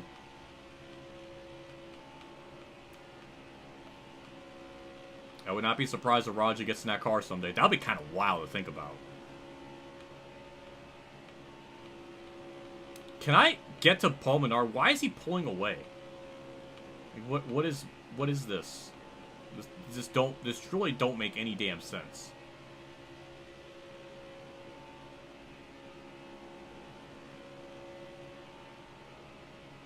This is just weird. We're just in a weird zone right now. BJ McLeod's 5th. I'm happy to see this. Oh, Brennan gone. He's a lap down. Oh, he's a lap down. That's actually gonna help me.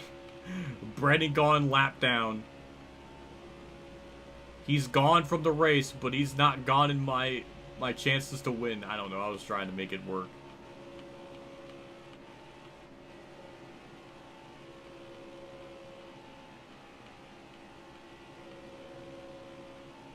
Alright, we're finally getting a run. We're sucking up. There we go. Get down low. Can I even side draft him to stall him? Nope, not really. Alright, Brennan gone. Give me some help. I need some help. Thank you. Alright, now maybe we can finally get by Menard. Why is Paul Menard being so difficult to pass? Alright, let's go high, cut down low. A little bit of side draft. Perfect. Alright, side by side. We got the preferred lane into the corner. Still there. Alright, you're clear. And into the lead we go. Can we maintain it? Probably not, but I'm going to try. Jimmy Johnson's 5th. Remember when Jim John used to be able to run top 5? That at least still happened occasionally in 2019. Jim John came get like a top 20. His best finish has been 28th. It's like Darrell Waltrip would run better than that. Well, I mean, then again, it'd be bigger field, but Darrell Waltrip would at least run like no, never mind. Darrell Waltrip would run worse than that. Never mind. I'm getting. Then again, Jimmy can't even run worse even if he tried because the field's much shorter. So yeah, Jimmy almost by default would be running better than Waltrip, but it's not much. It's not much different.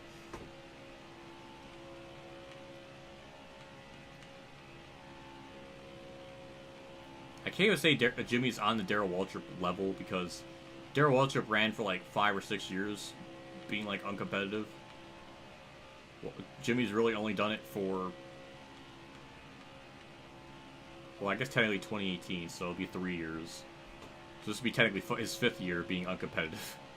He's getting up there. He's trying to match Darrell Waltrip in how irrelevant he could be on track. That and Dale Jarrett, Bobby Labonte, Terry Labonte. Oh, some of those guys are just so sad to kind of see them run around and not really do much. Bobby Labonte almost has it worse because it's like for like the 5, 6, 7, 8 years Bobby Labonte was competitive. Then he's like running the other like 10 or 12 being uncompetitive. Richard Petty almost made it like, well, Richard Petty was only like, really was not as, no, he had like 8 years not winning, but he was at least competitive in 85 and 86 and 87. I think it's in 88 where he really starts to dip in performance. Whether that be his Daytona record or not, I'm not totally sure, but that's at least like 4 years.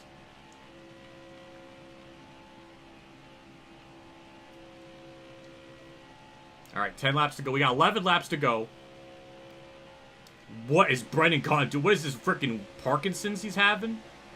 What was that? Can you imagine in the wheel doing that? that has to be like physically exhausting to even shake the wheel that violently back and forth. He just got scared. He just like backed out of it. That was just weird. Also, got to point out, Daniel Suarez is not for position. David Reagan is for position, up on the outside, because we have so many lap cars. So, yeah, Suarez isn't really a worry. Car on the outside now. Hold your line, got one inside. All clear.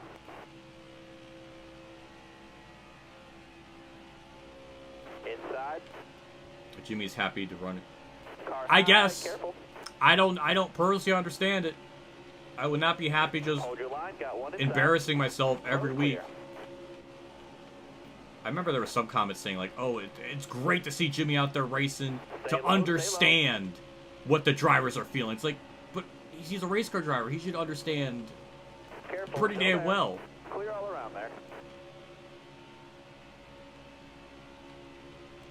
I guess the Gen 7 would be like an example, but it doesn't have to. I mean, he literally did like IndyCar just because.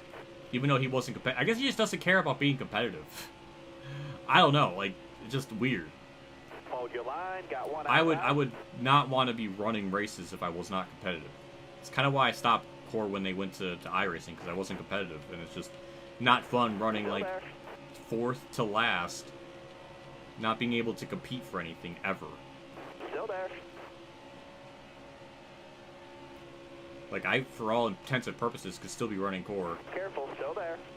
but I'll just be running in the back, because everybody that's in there now, they're on, like, such a whole other tier of talent, because Core sort of lost its way with the intent purpose for this was NASCAR YouTube, like, content creators. Now it's just, like, anyone, really. Careful, still there. Whether that's, like, Got one Twitch up top. streamers, or race car drivers, pro league drivers. It's like, Careful, it's still too there. sweaty now. It's like, there's no way I would be even able to have fun with it.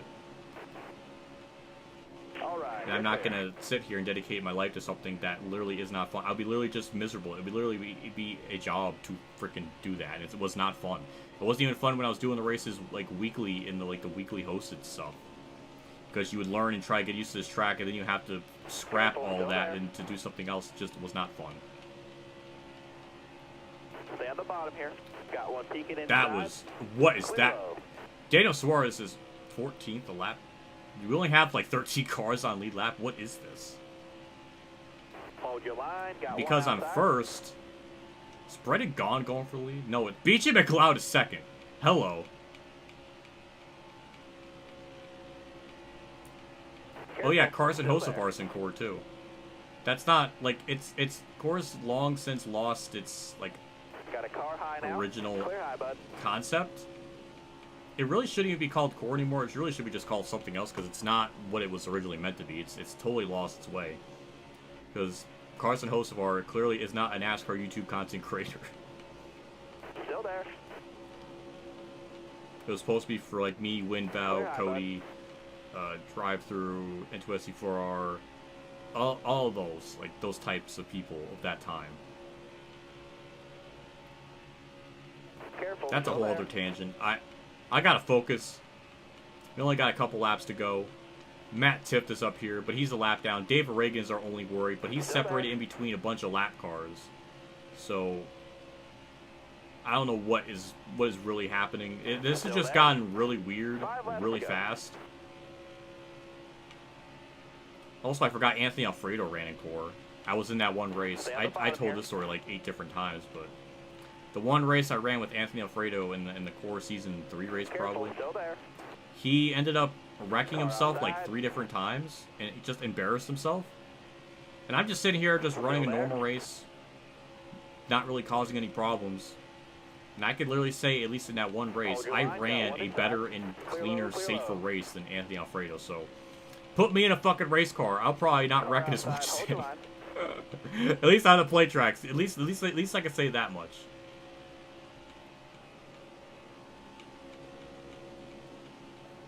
Stay low. So if Brendan Gaughan just stays on the bottom, like, are we gonna be good? Like, I could just draft with Careful. him Still there. You're all and clear then up be top fine. there. Like, I'm assuming that's all I have to do, right? That's... Unless he goes up high or does something stupid. I mean, we could just do this and then win. Like, what? I don't understand.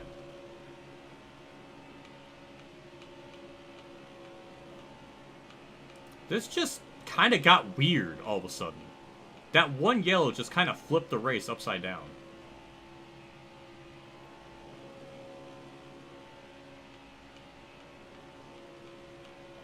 Three to go. David Reagan's right there behind us. Ryan Truex is back there. There is no competitive cars. This flips. This is like such an opposite land race.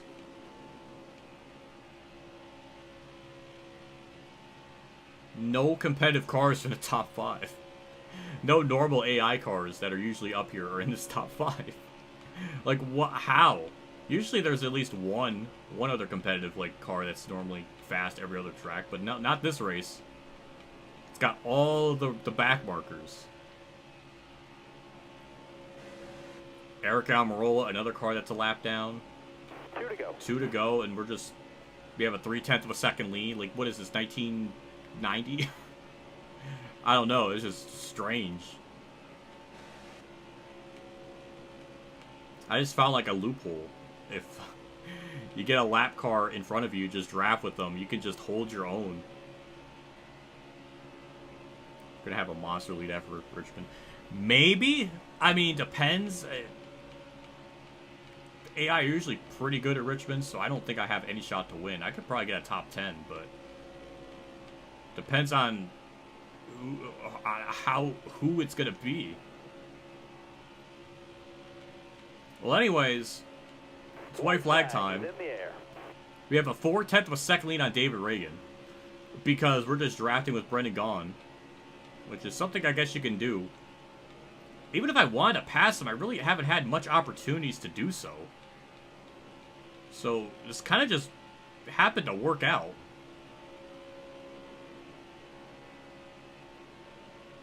I can't even catch him now. I'm just stuck. In fact, David Reagan's gained on me because I can't catch Brendan Gaughan. I can't even lap him if I wanted to. Well, anyways, that's a dub in the weirdest fashion. I'll take it. I'll take it. I'm okay with that. Fantastic. Yeah, I guess. I don't know. I don't know if I really feel great about that, but... So here's the different cameras. Some of these are like the replay ones, which is really cool when you do burnouts. I actually spend more time looking at the burnouts than I do anything else, just because I get to see what it's cool. But 2 people pitted right at the end? I didn't even notice that. This, what a weird... That last caution just... they didn't even need to pit. Because everybody was good on fuel. That just makes even less sense. What's that top 5? I know! I know, it just... It's like this game just really can't handle a 50% race. Because the longer you go, it just the more chances or likelihood you're just going to get like a random winner.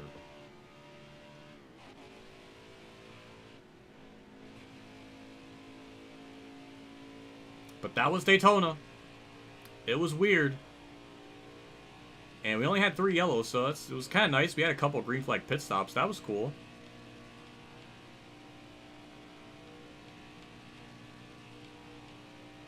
Alright, I usually do this as like per tradition. We're going 180 backwards. Alright, there we go. Air. There we go. That's good. Good stuff. That apron stopped me from my momentum. I was gonna get back going and then do the thing. Like, I couldn't do that.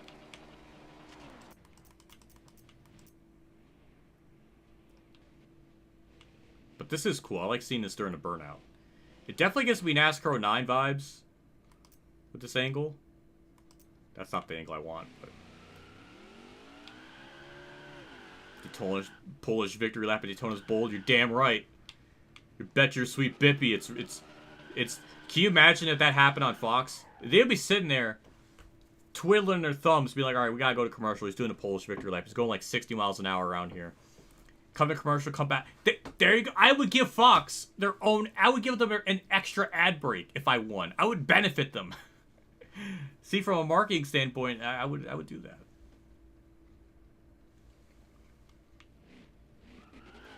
Can you hit Bowman's car and it'll tell him do better? Yeah, I could do that. I think that's fair. His car should have been more reliable. I don't know where is he? Well, there he is.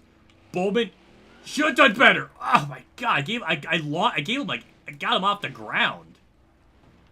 Bowman, you should have done better. I'll give my bro a boop on the nose, I guess, for good no. But Bowman, you should have done better. Are DNFs on? Yes, they are. Should have done better. All right, there we go. All right, got that out of my system.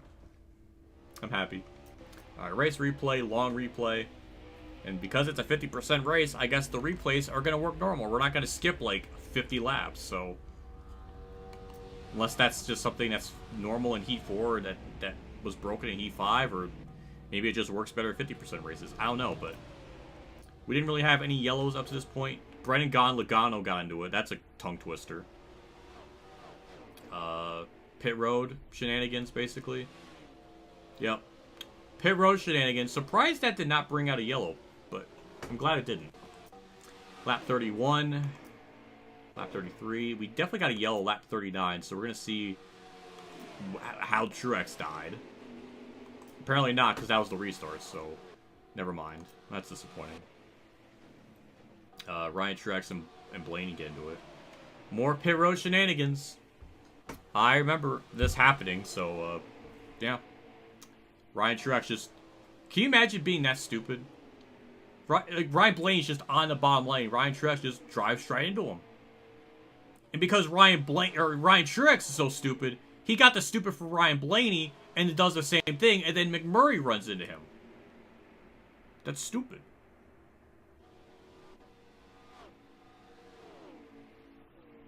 Now Kevin Harvick and Joey Logano get into it.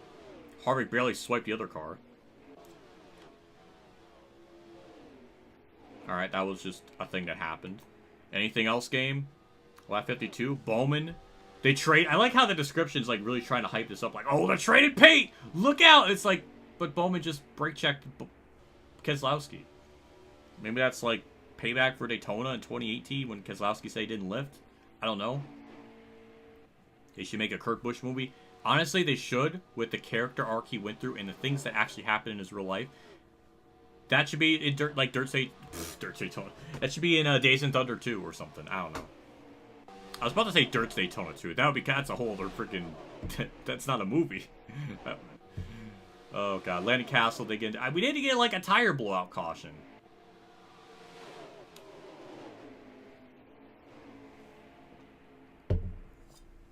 DNFs are on for the AI, not for me. Corey LaJoie, Ryan Truex. Is this like an actual AI yellow? This was, I think, the last yellow? What is that? They just slowed up a little bit. What is that? What was that? They just slowed up. That's like a wimpy, wimp caution. Also, I can hit O. Oh, I can't. I guess that's in the full replay. That's in the full replay, okay. Hamlin and David Reagan got into it. Like, were those... Could those have been yellows? Maybe?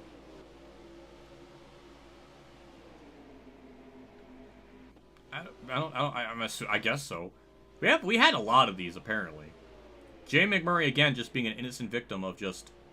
the Kevin LePage effect. Oh!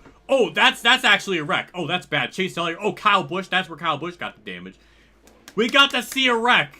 We got to see what actually brought out a yellow. I need to see that one more time, please. So this was the last yellow.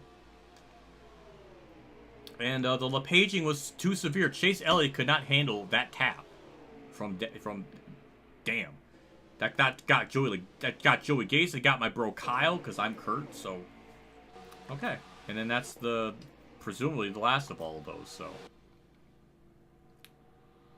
Alright.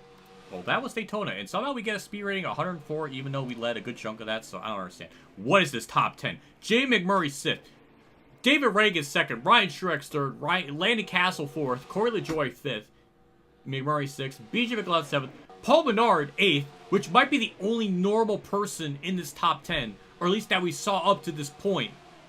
Parker Kligerman moves his twin, and then Jimmy John. That moment when Paul Menard and Jim John are the two normal people in the top 10 really goes to show how much that last yellow broke everything. And we only had 15 cars on lead lap, and Brendan Gaughan was directly in front of us. That was only an hour and 13-minute race. And a lot of the heavy hitters, like Denny Hamlin, Martin Truex, those are usually two that are pretty competitive in this game. They're like last. Denny Hamlin's 37th. Truex is last. So we are starting off on the best note possible to win this championship. Not like there was any worry that we're going to not win it, but yeah, that is, that's bad. That's bad for them. Hamlin's usually a little bit better, but yikes. Yikes to the nth degree. I don't even know what to say.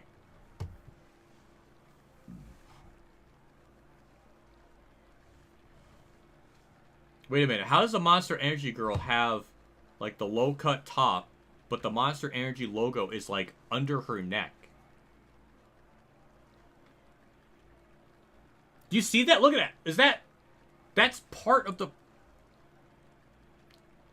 That's just... Is that tattooed? That's a bold life decision for a sponsor that only existed in the series for 3 years. Also, I love those leggings. Oh! Ow! Bang my knee off my desk. Why does one of the crew members look like frickin' Riley Hurst? What? Am I seeing things? That look like... One of them looked like Riley Hurst. Am I seeing things? Am I losing my mind? Yeah, that guy right under my face. It looks like Riley Hurst. I don't know. Let's get out of here. Let's get out of here. We were the fastest lap. That's good. Did we lead? We definitely led the most, right? We had to have. 51. We led exactly more than half. Barely. We were on the move. I'm assuming Truex is going to be the Tough Break Award. Right? No. How bad could it possibly get for Bowman? He started first. Never mind. Could be a Monster Energy necklace. I've never seen a Monster Energy necklace look like that. But I'm just annoyed. Also, I like the fact that there's cleavages in a rated E game. That makes me happy. The 5 mega baddies, 28. I'm glad Ultimate Dragon likes it at the very least.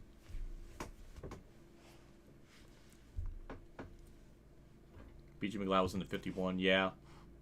I don't know how many years he was in that car. I mean, it might have been just that year. But we did good. We led almost half the race. And that makes me happy. I am... Oh yeah, this game... That's... Oh my god, I forgot that this was the first game to actually add in where you could scroll through the race results. Such a mundane feature. Took 3 years to actually get, because before the game would just scroll for you and you wouldn't be able to look at things at your own leisure. Now, you actually have power over that. That is how low the bar was set between Heat 3 and 4. And this was also the first game to add a track map, too. Like, good lord. Like, I know it's like small things, but that's like freaking earth-shattering revelations when you go from Heat 3 to Heat 4. Like, oh my god, like, quality of life updates that are should have been there from the beginning, but are there finally. Good lord. Yeah, next race is Richmond. We're going to keep the majority of the settings the same. We're only going to change the fall off to more grip, so we have a tiny bit more tire wear at the end. And it seems like the setting balances me and the AI pretty well. This isn't gonna like make us win and dominate. Like Richmond's insanely tough. It's always been insanely tough. So I expect it to be brutal like usual. Same settings as before. So I think our fuel load might be 50 laps maybe, somewhere around there. So might be 4 pit stops. I'm not totally sure, but this race will go by quick. And also, since it's a different race, we get to change to an alternate paint scheme. And you know what that means. This is our new paint scheme. Watch. What?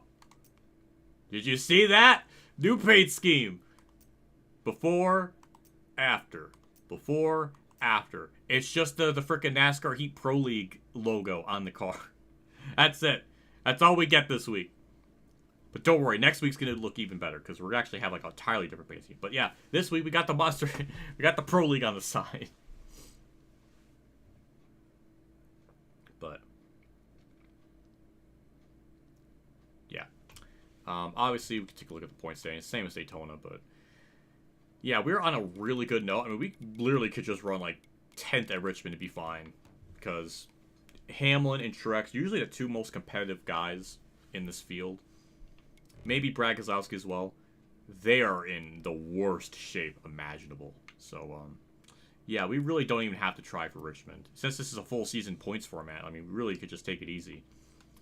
I don't know how many races we even have a shot to win. I probably like at least half the schedule, assumingly. But I know there's going to be some like Kansas and probably Chicagoland are really the big two. I know we're not going to do very well in, but I guess we'll see. We'll find out. But, yeah, let's get into it. Richmond. Moments in the Exalta scheme for Richmond. I don't remember. I'm not sure. I just did a practice race, and I don't remember it. I spent 2 hours on this first race. Oh, my God. This is going to be like a 3.5-hour stream. Oh, Lord. I spent too much time. Daytona usually takes a little bit longer, even no matter what race percentage, so I'm not shocked. Next week will be a little bit more shorter, but yeah, we're gonna be here. We're gonna be here for a little bit. I look like I got my full drink here of Hawaiian fruit punch here, or I guess it's water, but it's Hawaiian fruit punch packet or whatever. But anyways, Kurt looks good. Relatively good.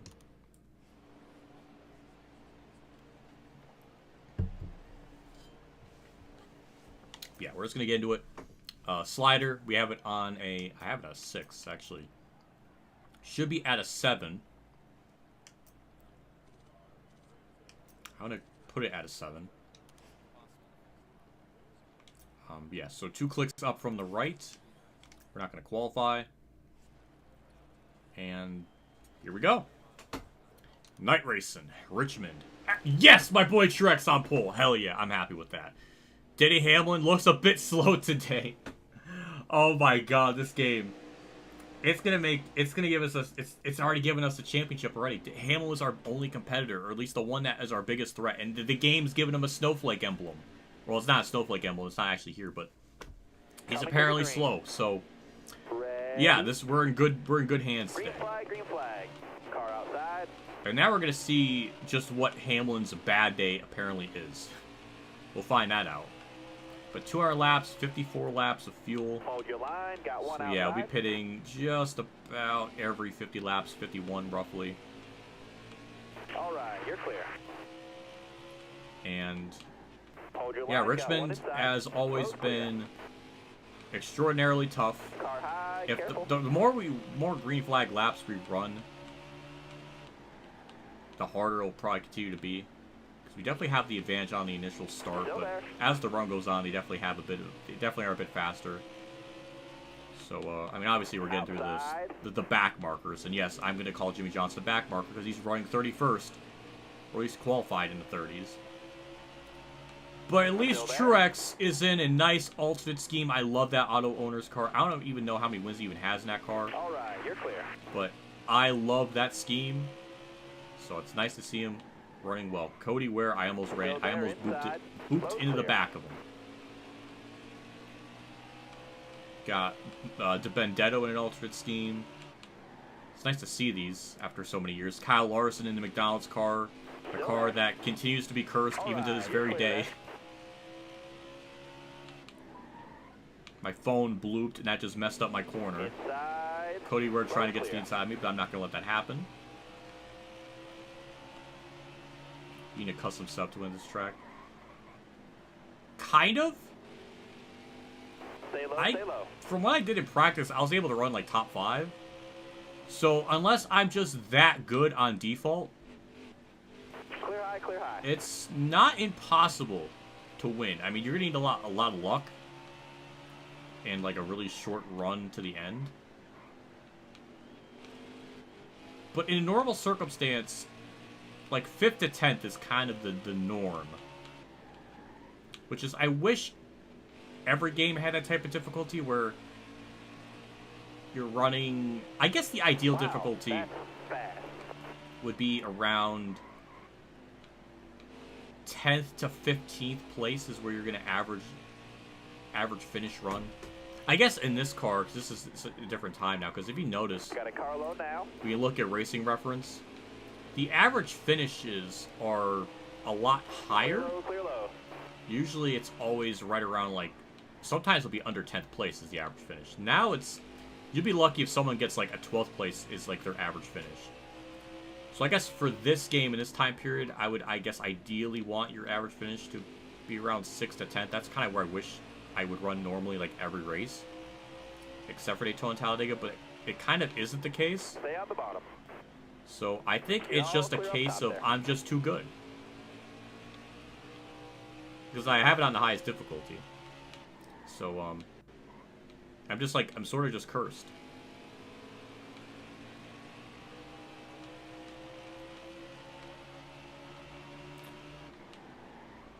Stay on the bottom. Richmond was nationwide. Phantom's looking up Richmond. Now, I don't remember if this is like a spring or fall Richmond race that they used in this, in the original season. I guess it never bothered me that much.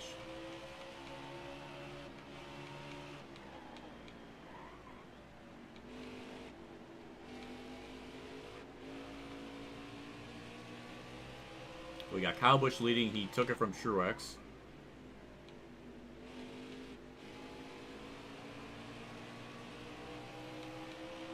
And also another thing I was noticing too. Oh, hey, there goes Truex. Got the lead back. I guess Kyle maybe finally ran up the high side or something, or did something stupid. Also in this core race, since you know we ran here, I might as well tell a little bit of a story about it. This was the race where Michael Two Scoops of Raisin Bran wrecked and then backed up on the track and ran into me. So Michael Two Scoops of Dupe did something dumb on track, so that was funny.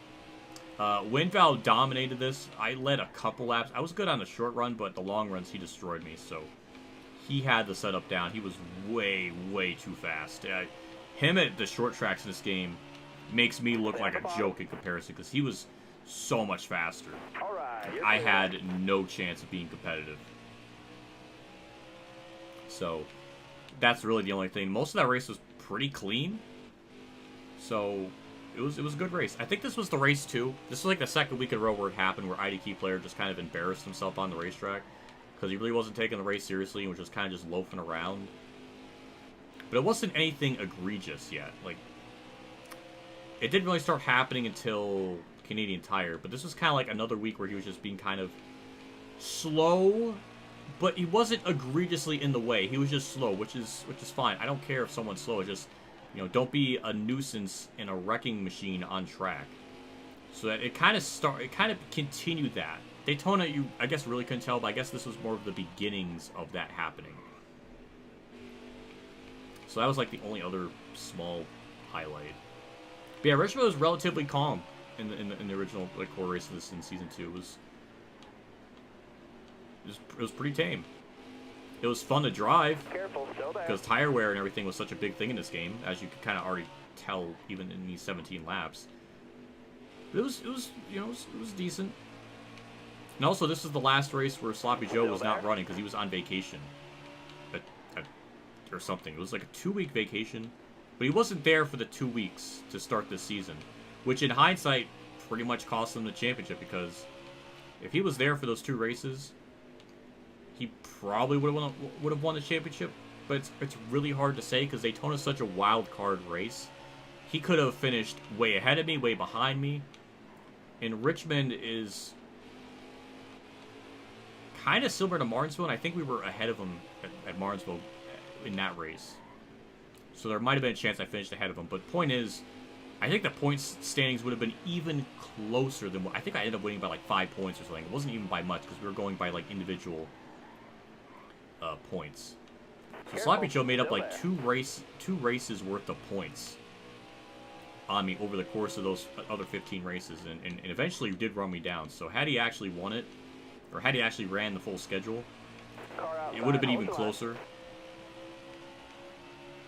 But when he was actually running, it was disgusting. Because I guess for context purposes, he just got into the pro league. He was definitely many leagues and tiers above the whole field because he was just an esport driver essentially.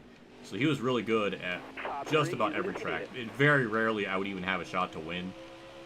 He won, oh my god, like 6 races or something. I don't know. It was a lot. It was a good chunk. So yeah, it was an interesting, just how that played out. It was miserable. It was weeks where it was miserable because it was just like going into it, was like no matter what you do, he was just gonna win, and it didn't matter how much I practiced.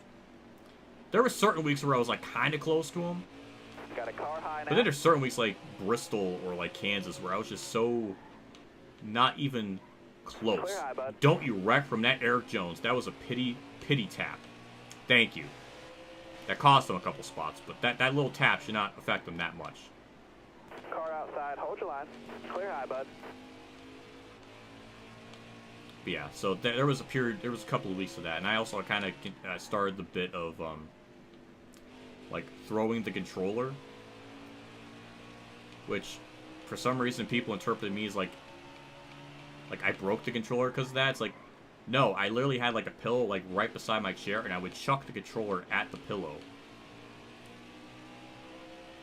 Though there was the one time when I did chuck it and I missed the pillow and I hit something. It did end up denting the controller, but it still worked. It still works to this day. So in theory, the worst is that I dented the controller. But it never broke. It still works. But yeah, it was... All clear. I'm just lucky to even win that championship. That is truly a what-if scenario. What if Sloppy Joe ran all the races in core? What if he didn't miss Daytona and Richmond?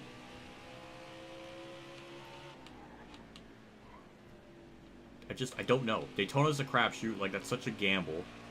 And Richmond is another one. I just don't know.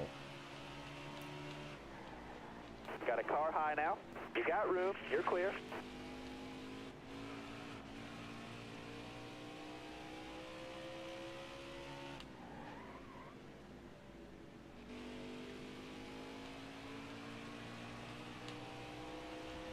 You're supposed to run 3 races in a season? I never knew that. I thought you were just completely done with it altogether. Outside.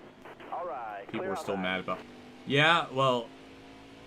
It's kind of justifiably so. It's just a really awkward comment. So I can't blame people for being annoyed and upset by that.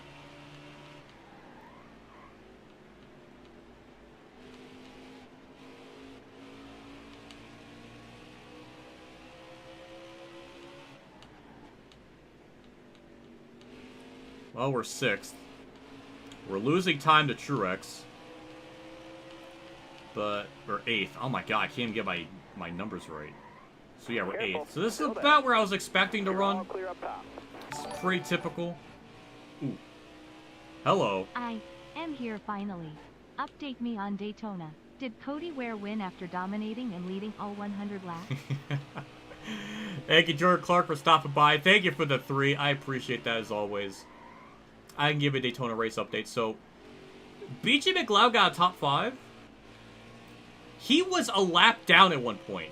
He was the only one that was staying out a really long time. So, he did lead laps because he stayed out a long time.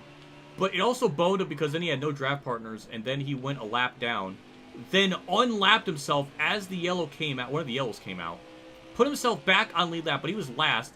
Drove himself up into the top 5 and ended up getting a top 5 finish. So I would say BJ McLeod had truly one of the best wildest Still races that one could want out of a fellow BJ McLeod fan. And he's 34th right now. He's not even last. Stay on the bottom.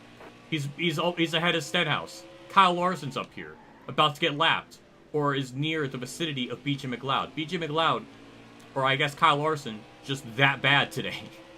Like, good lord, why is Larson running 32nd? Is he legitimately running 32nd? Yes, he is. Okay. Damn, that is sad. All right, you're clear.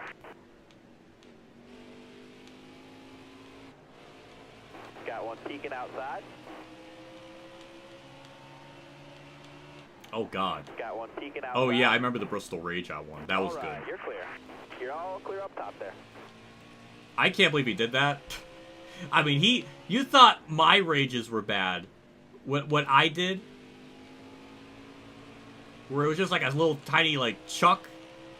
No, he cocked his arm back and, like, chucked it as hard as he could on, like, the solid floor. Or not solid, maybe it wasn't a solid floor, but, like, carpet. I don't know. But, man, he chucked that. And I gotta say, he was an entertainer. He knew how to entertain the people, whether that was, like, raw rage or playing it up. He knew how to ham it up, and it's a shame. It's such a shame of the shit he was doing behind the scenes, or just the weirdness of it.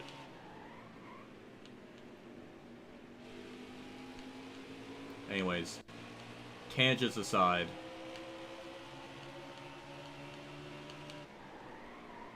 well, we're still 8th. I think we're gaining on Truex a little bit. I don't know. I think the gap sort of stayed the same. Outside. Clear high, bud. But my boy's leading Richmond. Go figure. He's probably going to get cucked out of a late race yellow and lose the race. So, not surprised by that. That's going to bug me for a long time. Especially if Truex doesn't... Ryan Newman just hit the wall. That's going to be yellow, right? Clear all around there. Yep, of course. Leave it to Ryan Newman. I don't know. That sucks. That was...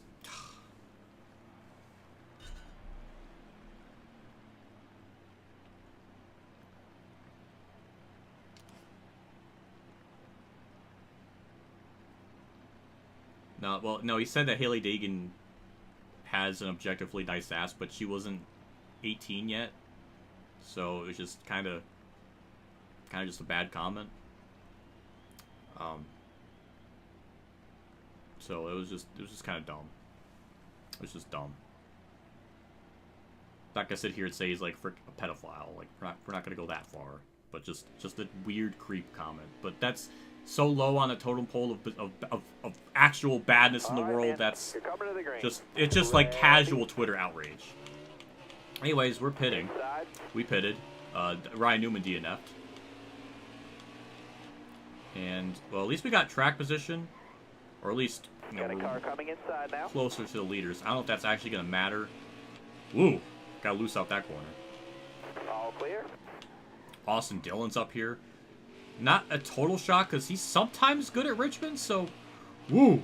Got loose there again. I think that 7 slider might be a bit too loose, but... Careful, I'll stick with it. Truex is choking. Nothing... I can't say nothing new, but that's just disappointing to see. On the outside now. Oh, God. Who is that up there? That's William Byron, hey. That's a shock. Was David Reagan running fit? Was I seeing that right? I did not see him up there, but Jim John's up here. He started out pretty bad. Inside. Oh, that's Suarez. Hi, Suarez. I haven't seen you yet. Careful, still there.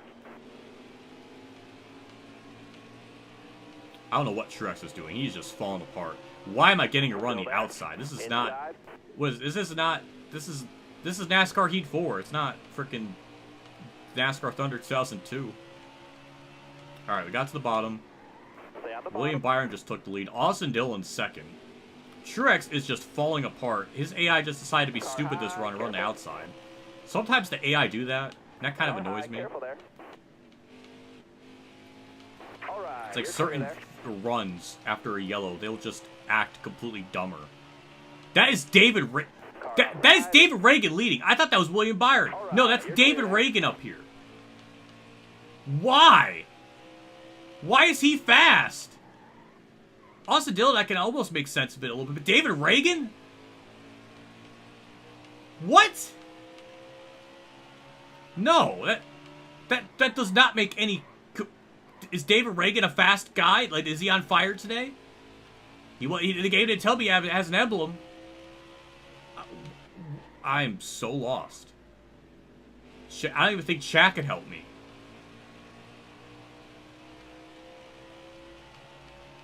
I truly don't understand that. Austin Dillon, please get the lead so I can stop being so angrily confused. Someone just blew up. That's Ryan Truex. That sucks for him. Truex, the other Truex is falling apart.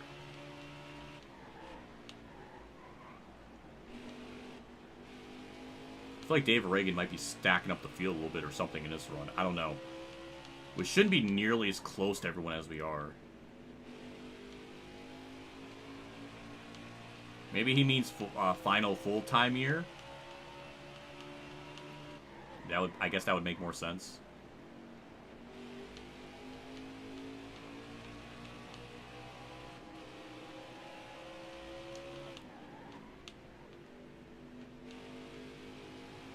It's just weird. That's just really no other word to describe it. Someone else is... Oh, that's Ryan Newman. I was confusing myself.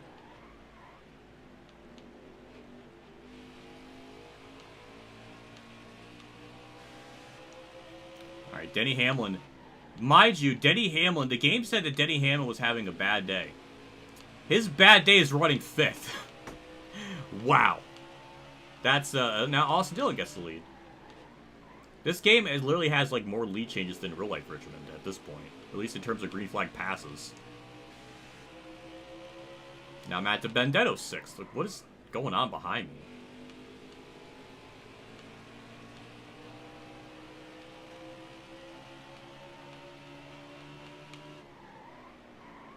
Careful, still there. Alright, let's just get by Dave Reagan safely. I don't want to mess up his, you know, like, career-defining day. So... Let's just get by him cleanly here. Now we got Kyle Busch and Austin Dillon. Just about a second up the road. I don't know if we're actually comparable to them in lap times or what. Alright, you're clear there. I think we're going to have lap traffic bail us out. Because I don't think we're actually going to be faster than them.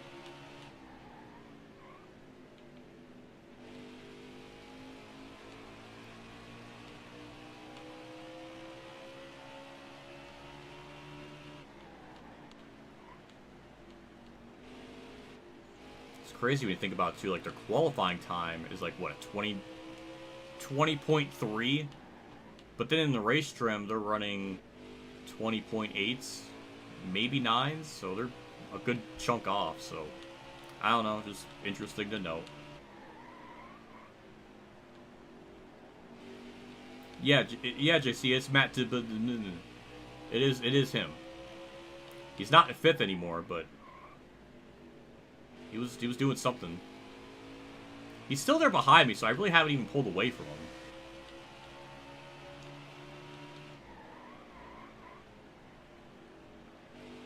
Uh-oh, Kyle Busch going for a lead. That's not good. That's a fast car, so that's a problem.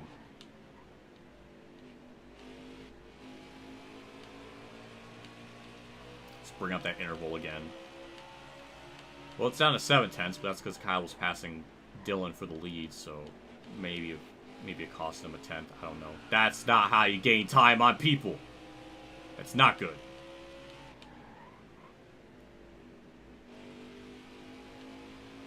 Yeah, that was 3/10 lost. Almost, yeah, 4/10 lost.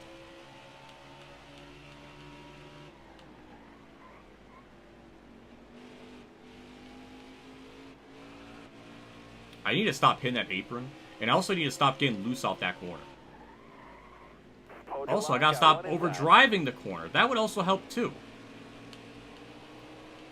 Careful, still there. Yes, you are indeed seeing it right. David Reagan is for position. And I just got passed by him.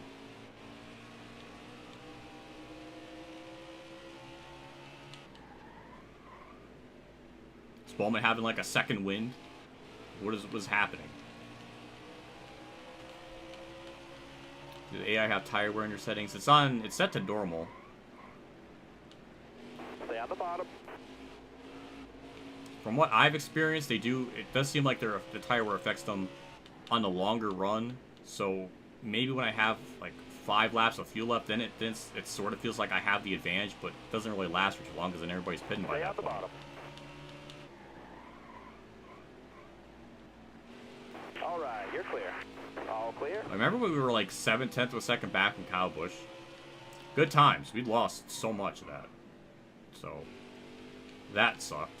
Maybe I can start to run them back down or something. I don't know. Kyle really hasn't been getting held up by lap traffic. Careful, still there. The AI are relatively good with that. High, bud.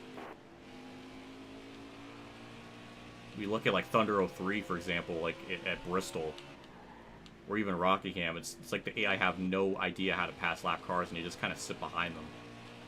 It's almost like that game was not developed or made with long races in mind for lap traffic to be a factor. I think they only made it for people to run like 10% races. For sure. Like, even doing 25% races, you'll be getting into lap traffic or something, so. It's sort of funny you see that. It's kind of the same way in Thunder 04, somewhat. But, then again, they do get around lap traffic a lot better. By comparison to 03 and 04, they get around them a lot better. Then we get to this game, it's like, yeah, they get by them pretty good, but then there's sometimes they get really stuck behind them. But it's only in like very specific circumstances where it's like both the lap cars are on the top and bottom lane, and it's like the AI have nowhere to go. But if it's usually like a single car, it's never really a problem.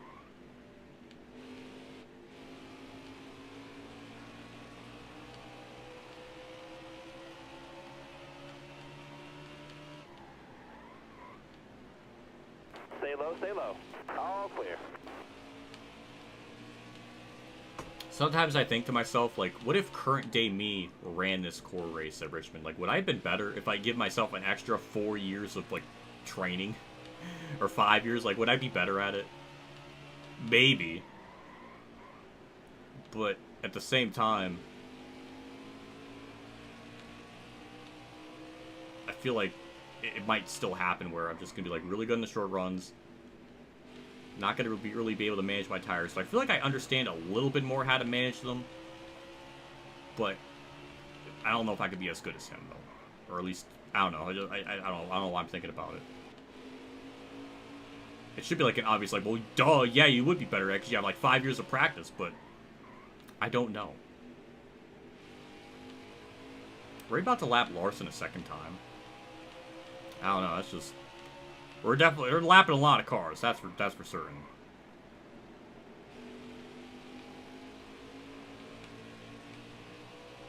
But Kyle's finally getting in some thick traffic, so this might be a time where we could finally start attacking a little bit more, or at least be able to reel him back in a bit more.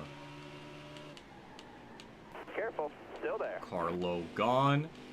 Don't worry, I'll be gone before you know it. All right, you're clear. I know, I'm good.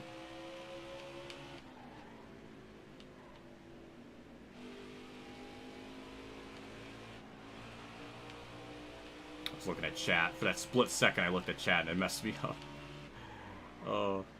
Austin Dillon's still there. He's still hanging with Kyle Busch. He's only maybe about a second back. So, Austin Dillon is still not out of it. Nice Busher scheme. I like that.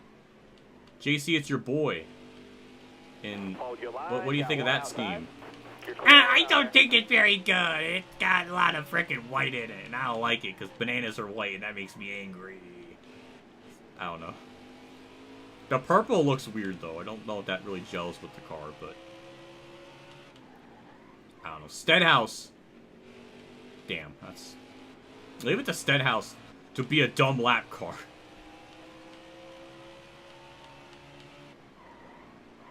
Still there? You got room. You're clear there. Pitting. Okay, we're about halfway through the... halfway through the fuel run. My tires are that burnt up. Well, that's not good.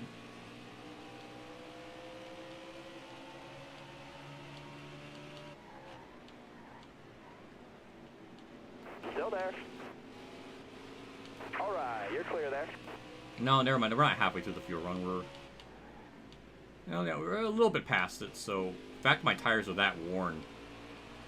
It's a little concerning. Damn, JC, you can't say those harsh words. It's too mean for this channel. F that car, it's trash. Damn. That's your boy in it, though. You can't... You gotta have your fanboy cap on and be biased. Be like, even though it's trash, I like him. So, it's a B. B for bitchin'. Car outside. Hold your line. Top 3. Use it if you need it. Well, we're still third. We were gaining on Kyle Busch. Now we're not. Car there on the outside. Car is sliding off the corner, so I think maybe the 7 slider. Can we... Why do we need a yellow? Everything was going smooth. Everything was going casual. And now we got a pit. And there's another tire blowout. I don't know who that is, but I'm big pissed now.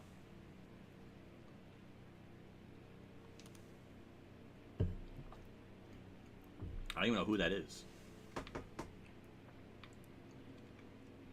Alex Bowman's 22nd. Yikes. We're pitting. Austin Dillon beat Kyle Busch out at pit road. And Truex is not even in the top 10 anymore. He just fell apart. Are you ready here? Bubba DNF. Okay. Car outside. Alright. We tried to do the legal start, which worked. Now we can go for a lead. Try to lead some laps, even though lead laps don't matter anymore. Clear outside. But we got the lead. We have 116 laps to go. All I'm going to do is just do what I did in the Heat 5, the 10-hour race here, is just block the bottom. Car outside. All right, you're clear. Did you hear about the Eric Jones news? Yes, I did. I'm happy. I'm surprised he's coming back as soon as he is. I thought he'll be out for like 6 to 8 weeks, but nope. So I'm happy about that. Surprising he's making the return at Darlington, a pretty typically demanding track, but it's a good track for him. He's won there twice. So yeah, Eric Jones. It's funny because Eric Jones, 2 of his 3 wins has come at really tough tracks. He's won 2 Southern 500s. Like, that's just it's a Ward Burton thing to do. Well, not Ward doesn't have 2 of them, but if he's gonna get wins, he does them in like crown jewel races. Brad, I'm giving you room. Holy shit! Oh my god, he's gonna go up the track. All right, now we're getting stupid AI things going on. That was Brad. Why? I was intentionally giving you room going in that corner. And now I just didn't even give myself room. Now David Reagan's going for lead. What is now? Okay, now we're getting ping pong. That wasn't that bad, but all right. Now we gotta get our freaking PCQ situated here because we're getting stupid now. All of that just led David Reagan into the lead. I just want to point that out. Oh, I tap Ryan Blaney. He's going to be skirting in turn 3. Yep, I hear it. Yep, I hear it. He saved it. But that was the most dumb Heat 4 thing I ever saw. Got 1 outside now. All clear. I just wasn't expecting Brad to get such a run off the corner. Now I just let David Reagan get the lead through all of that tomfoolery.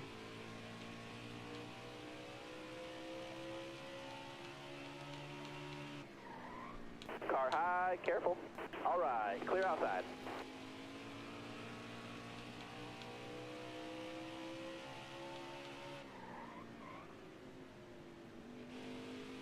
You know, I did come down on Brad, but then I was turning to the right to avoid him. But because we made that like slight contact on the front straightaway, his AI did the heat thing where he slides up the track and then makes the situation. He basically made it worse.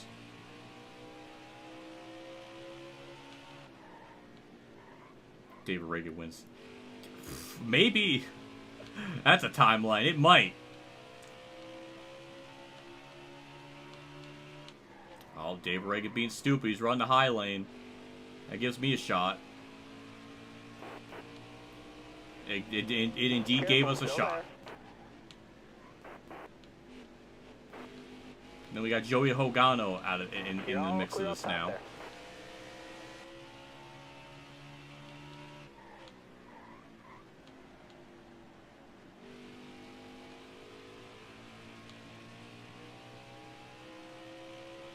Well, it took about 80 laps, but got the lead.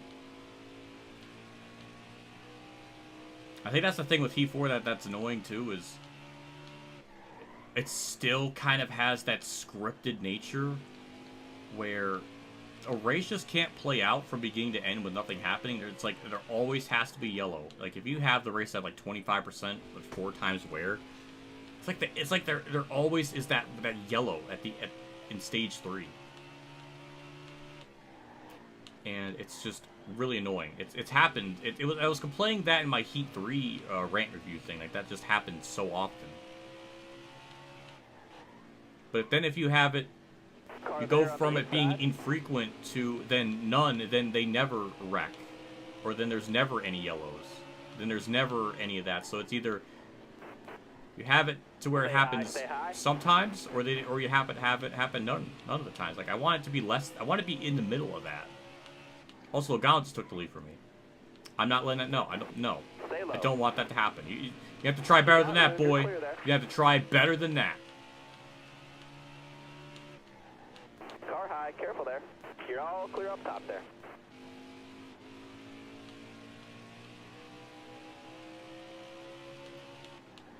I don't know what a third Penske's car day is, but I don't know. Outside. All right, clear outside. I was trying to get Bowman. Wasn't my intention, but it does look like that.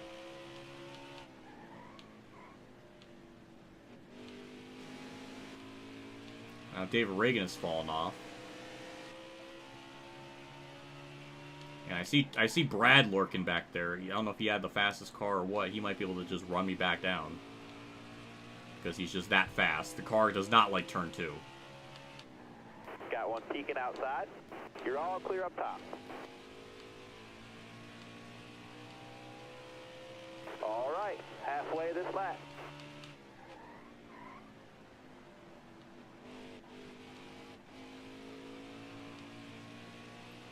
Caution to infrequent. That is true. I should have done that with this race. Damn, I didn't think of that.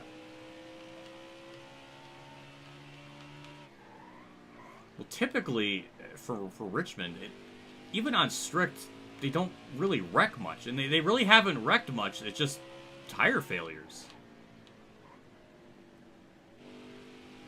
Because I remember doing like a 25% race here, and like I ran all of stage 1 and 2 with no yellows, or like no AI yellows, and then in stage 3 it went pretty much green until like right at the end. So we only had like 1 AI yellow. So this track usually is pretty good with really long green flag runs, but we haven't even gotten one long enough for a pit stop. So I don't know. It's kind of, we're just maybe we'll finally get one.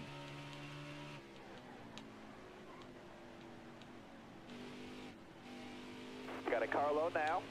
All right, you're clear there.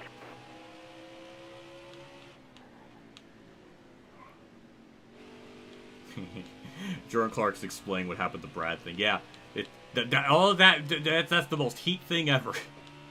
How that all played out. All it should have really been is I try to make a block on Brad. I realized he was there. I give him room, and then that's it. But no, it turned into like this freaking polka musical chairs contact upon contact. I think I did the same thing with Logano there. I slightly tapped him. That's how we didn't actually slap the track. But I don't want him to win this race. No, I don't want JC's boy at this point in time to be leading. That's gonna make me so mad because then he's gonna freaking send me pictures of freaking Joey Logano tattooed across his freaking armpit. Like, ha! Look at my boy win. I was like, JC, I didn't know you have a tattoo on your armpit. He's like, yeah, I was drunk once. I was like, what are you drunk on? Goldfish. I'm like, JC, you can't get drunk on goldfish. And he's like, yeah, it's the smile that bites back. I was like, what are you talking about? Then he sends me like an entire commercial of all of the goldfish commercials ever since they existed. It's like he compiled all of it together and it's just an unlisted video. And it's just like, why do you have this? Why is this unlisted on your channel? He's like, ah, goldfish. I'm just like, that's where I unfriend him for that. That's where I get him off the friends list.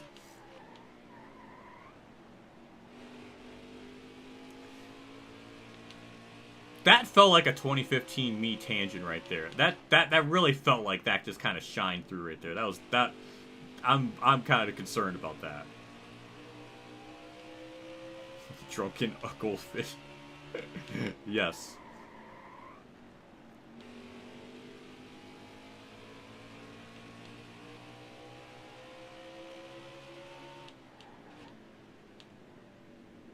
Stay on the bottom here. Oh boy.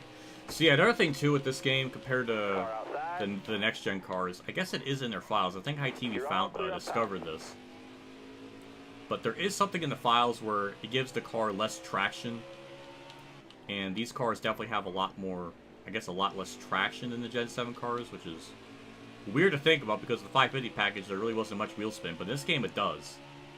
But when the Gen 7 cars have more of a chance of wheel spin, because there's more horsepower in it than this car, so I don't understand it, but that is apparently a thing. Also, lap traffic is boning the field in the way that I was discussing it earlier. And we're about to take the lead back, so that makes me feel good. Careful, still there. Clear high, bud.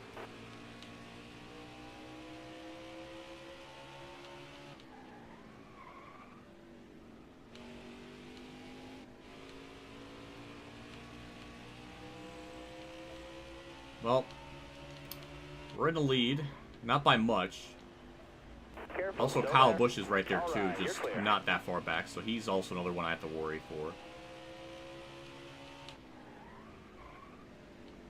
And Phantom is doing a whole bunch of research on Truex winning in the auto owner's car.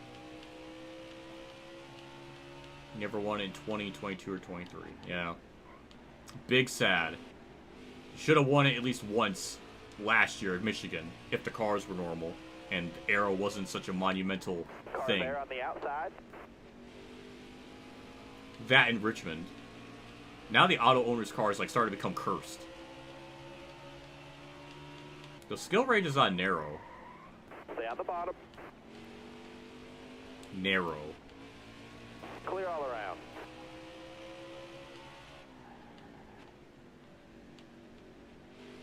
I think we restarted on lap 86 or something, so it's been about 30 laps, and we're finally hitting lap traffic, which seems about normal.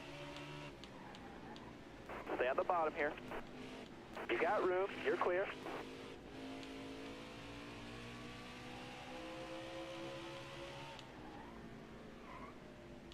BG McLeod running 30th, I just noticed that.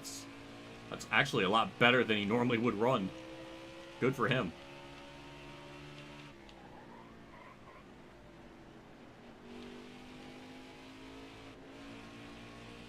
Is it a curse like Ken Shredder's pedigree scheme? No.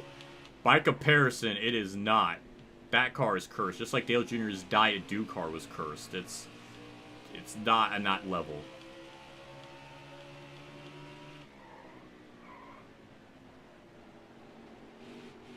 Still there.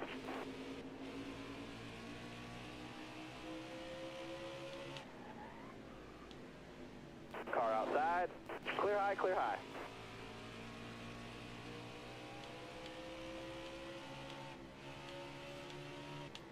Not narrow enough. They are. Careful, still there. They are about You it. got They room, are a you're good clear chunk there. off the pace. I guess that's more accurate to real life than it would be now.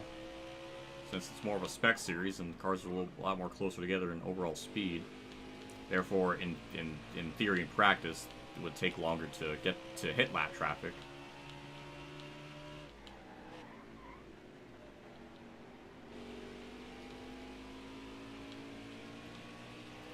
Logano's just still there.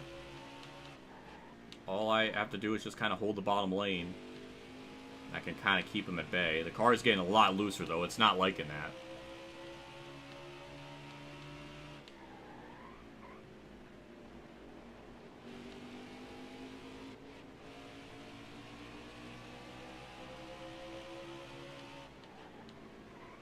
Oh, he tried. He tried. Oh, he's still trying. He's doing that heat thing, where he's turning left off the corner, off the exit of the corner, and still carrying his. Oh, that's a slip up. That was a slip up. That's an uh-oh spaghetti-o for me. But my teammate's right there, Larson. He might be able to hold him up. Team orders. Stay high, stay high. Never mind. Larson goes up high. Still there? The audio was the fan. Jeez. Oh, Larson is gonna hold him up. Oh, thank you. Oh no, never mind. Well, that's lame. Stay low, stay low.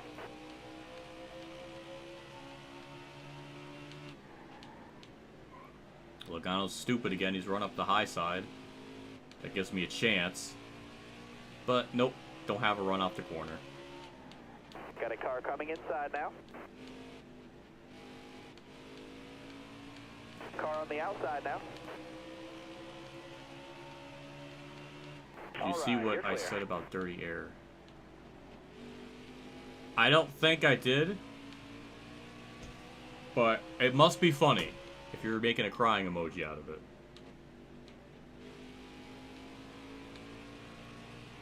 Man, our tires are getting shredded.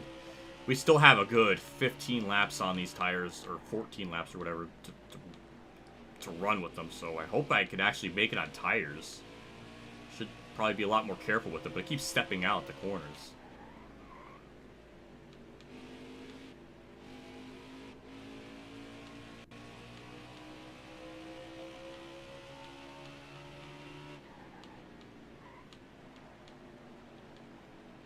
Is Beecham McLeod outrunning Bowman? I thought Bowman was running around the 20s. You know what's funny? When I did a practice race, Bowman ended up winning this race. He was, like, really competitive. And now, when I run this one, he's, like, not even a factor. Can't explain that. It does annoy me Truex doesn't really have great throwbacks.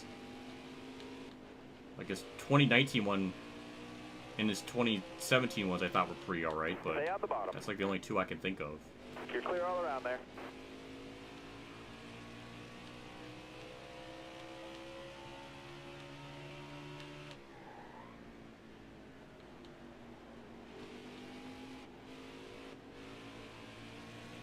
Dirty air, supposedly dirty racing makes him putting people in the wall clean. Oh god. Oh, that's sad. That's sad but true. What is this?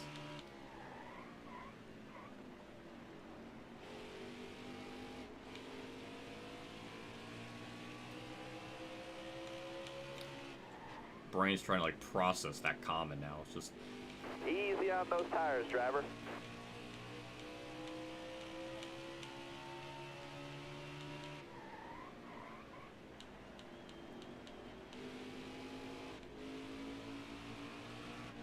oh god, turn 2, it does not like that corner.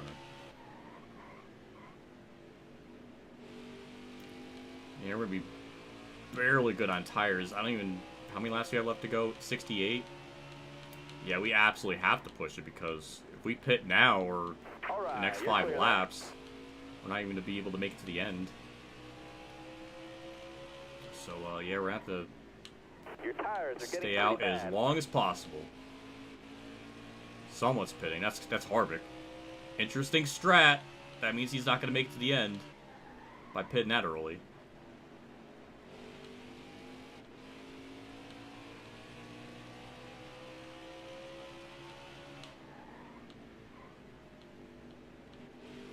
Bowman's pitting. Jones is pitting. Pitting car just ahead. The leader's hitting pit road this time. Oh, really? I don't know. Oh, yeah, Logano is pitting. Okay, so I don't know how this is all going to work. Tire wear a little, all right? I mean, we're just going to try to stay out as long as we can to try to make it on just one more stop. It's going to be cutting it really... I don't even think we're going to be able to do that. We're definitely not... No, we're not even going to be able to do that. We're not even anywhere close to doing that.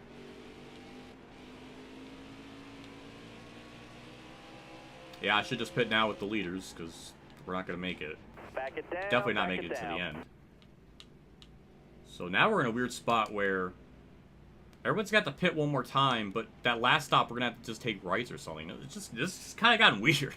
That's if it plays out, but hey, at least we have a green flag pit stop.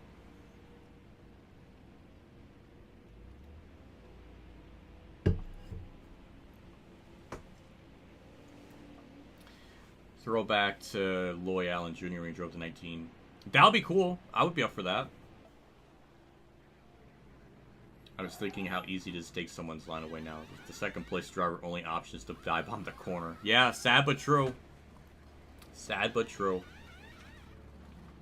So with Logano pitting before me, he's going to get an undercut. So that's not great.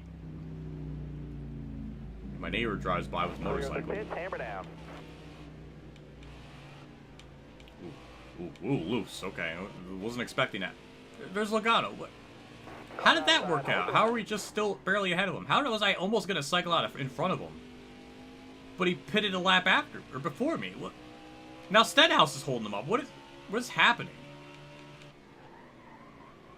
Still there? All right, thank you, Stenhouse. We got the lead throughout all of that. I don't understand how any of that works. Hold your line. Got one. Ow! Inside. That son of a... Logano! Calm down! I had to check up a little bit because of freaking Kligerman. He just runs into me. I just bumped freaking to Benedetto. There he fucking goes. Save it. Save it. Thank you. That was just... Now my back end's damaged, so that's going to give me, like, such an aero disadvantage. Joey Gase, what are you doing? Kyle's running away with it now. Stop! That was just all levels of stupid and dumb. That did not need to happen. Alright, you're clear there. Now Kyle Busch just kind of sneaked in and swoopity-whooped his skloop, and now is in the lead. Or is going to be in the lead when this all cycles through.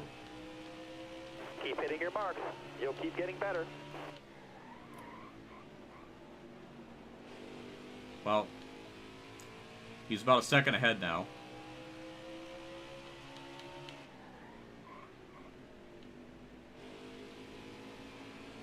Everyone's got to pit one more time. Even the people that just pitted at that last lap.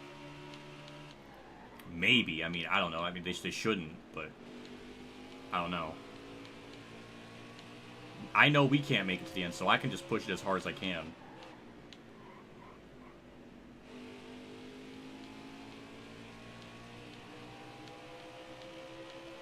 Oh my god.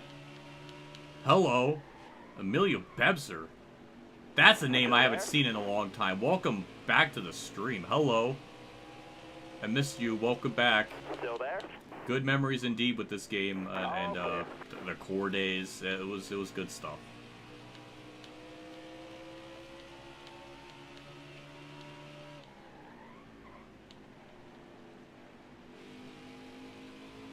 He was 15 back then? So does that mean... That's going to make it even more wholesome because, or I guess, in some extent, the fan mail that he sent me, like the Robin figure and stuff, that must have been like one of his first jobs, and he's like using his paycheck to get me fan mail. That's so wholesome. That's cool. I still have that. Still in my room. I'm returned from the dead. Yeah, welcome back.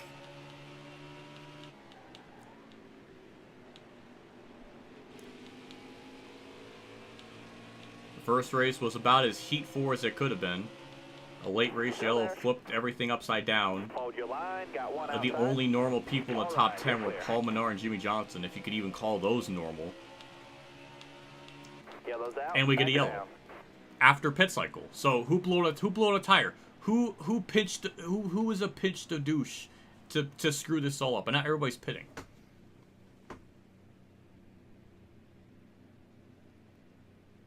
He also did that. That's neat. Anyways, we're gonna pit. I'm assuming everybody's going 4 tires and fuel. Somebody's blown up. That looks like Clint Boyer. So another spin gate situation, except it's a blown engine. And Parker Kligerman's 22nd. All right. Is What If always gonna wear the suit for the stream? At least for these Thursday ones now. So yeah.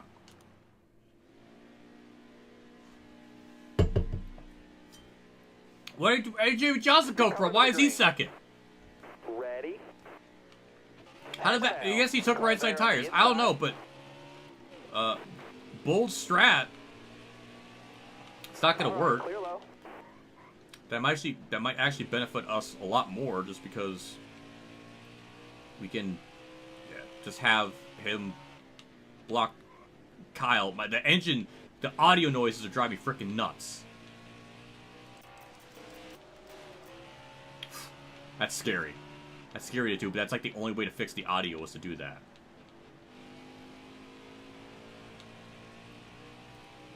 Oh my god. Hello, Mitchell. I haven't seen that name in a long time. Welcome back. Hello. To Horseshoe Stick. Yeah. He must be. Also, what's... Oh my god, Truex is up here again. Hi, Truex. Yeah, David Reagan's up here. I don't personally understand that. Same with, well, also Dillon, I guess, isn't a total shock, because there was a couple of races where he was running really good. Actually, Almirola should be up here, because he was weirdly good at Richmond, too, so, I don't know, but... Hold that camera. Yeah, with this, maybe since this is the first time I've been back in a while, there was an update with the Heat 5 mod that was able to change the... You could add in, like, the replay angles into the normal camera angle stuff with the mod. And I got the files for Heat 4 to do this custom schedule. That also added in these camera angles as well, so it also has it here too.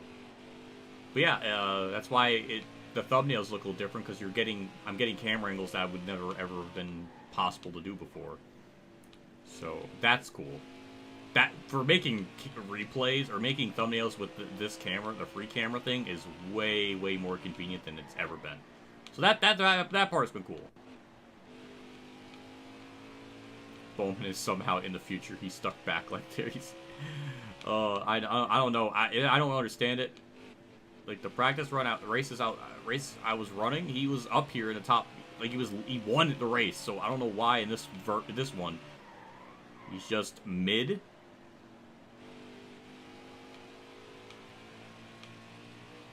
Now Truex is up here. He was irrelevant since like lap 30.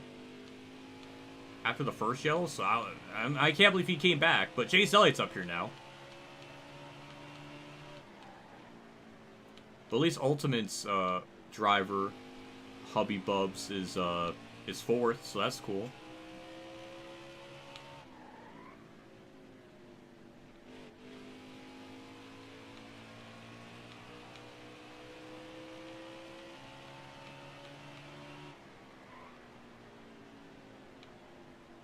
Well, the only thing I can do is just hold the bottom lane. That's what we did in that 10-hour race here. Of all racetracks, to learn how to block the bottom, we had 10 hours of practice with that in that stream. So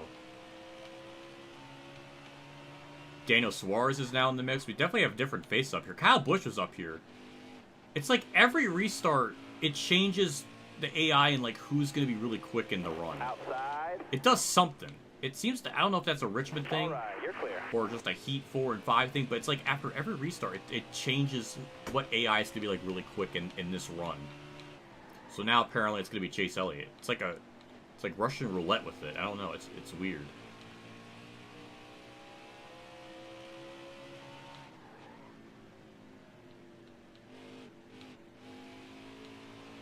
But now we basically have the entire green flag run to the end. We don't have to pit or anything. Funny you say that, Ultimate, about Brad Keselowski. You're now he's 5th. All of your good guys, the mega good guys, are just all up here. Like, what is this? I don't understand. Also, Brad Keselowski's in that Hawaiian Rolls car. As time has gone by, I love that paint scheme more and more. I've actually gotten Hawaiian Rolls at the store. They are really good rolls. Even the regular, with no butter, even the plain is good. Apparently there's like a spicy version of it. I've not tried those, but Brad has made me fan of bagel rolls in a way I would... Okay, it's not that extreme, but I'm just amazed I like them so much. I didn't even know they existed. So Brad has helped me discover that.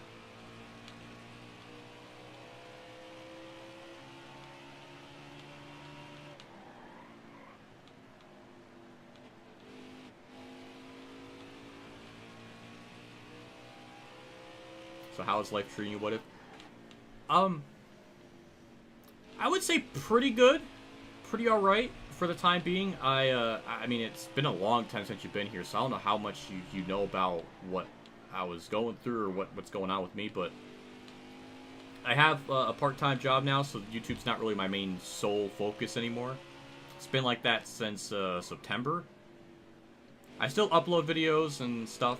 Honestly, I've been uploading almost as much as I would be normally, so maybe some people wouldn't even know or notice that the uploads have slowed down.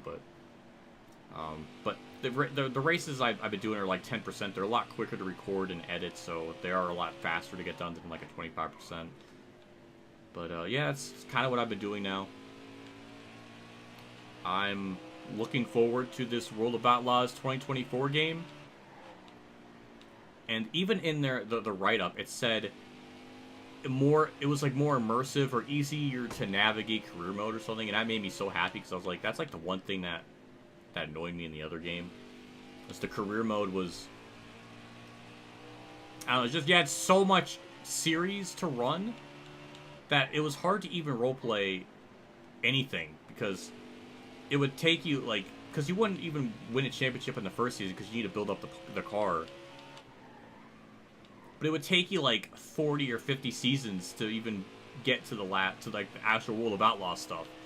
And by that point, it's like, well, if your driver is like theoretically like 13 or 14 when you start, or at least as early as you want it to be, they're not going to even be able to run in that series till in like their 60s. And it's like, that's not how it works.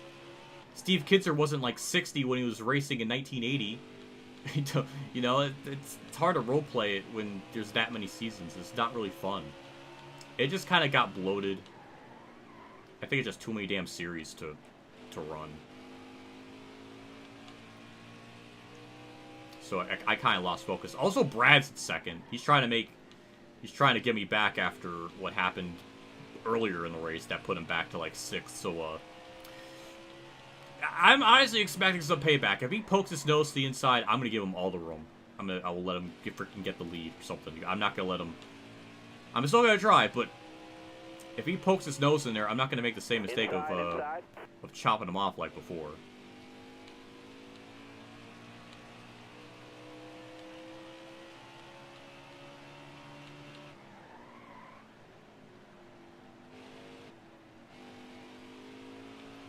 Do you like the job? Yeah, I don't mind it. There was a period of time where I had a lot of back problems, so I went to physical therapy, had all that stuff situated. And even now, I can't really stand in, like, one position for, like, 6 hours almost nonstop.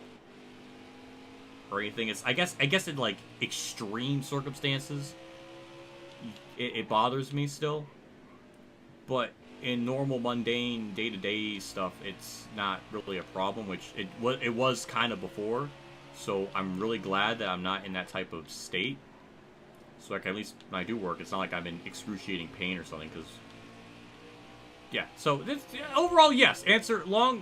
Short answer, yes. Yes, I don't mind it. Got a car high now. All clear. I don't know if What If cares about I've been doing. Been working. I betrayed Xbox for PS5. No, you went to the dark side. Like the literal dark side. Cause the PlayStation. Well, PS5 is white. Actually, never mind. But you betrayed the whole Xbox community. How dare you?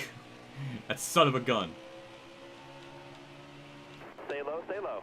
Outside. Now Logano's up here. Where'd he come from? You got room. Why is Brad all of a sudden...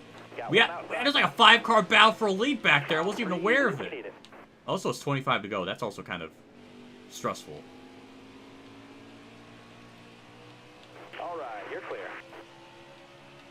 Well, I'm glad you gave me an update on what was going on with you, though. I'm glad to know. Still there. What I'm not glad is messing up the corner and Chase Elliott running me down. I don't like that. Oh, he sent it. He frickin' sent it. Did you see that?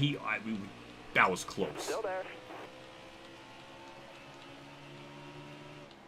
Top 3. I need to keep this leaderboard up because it's like every lap, the top 5 is shuffling around so constantly.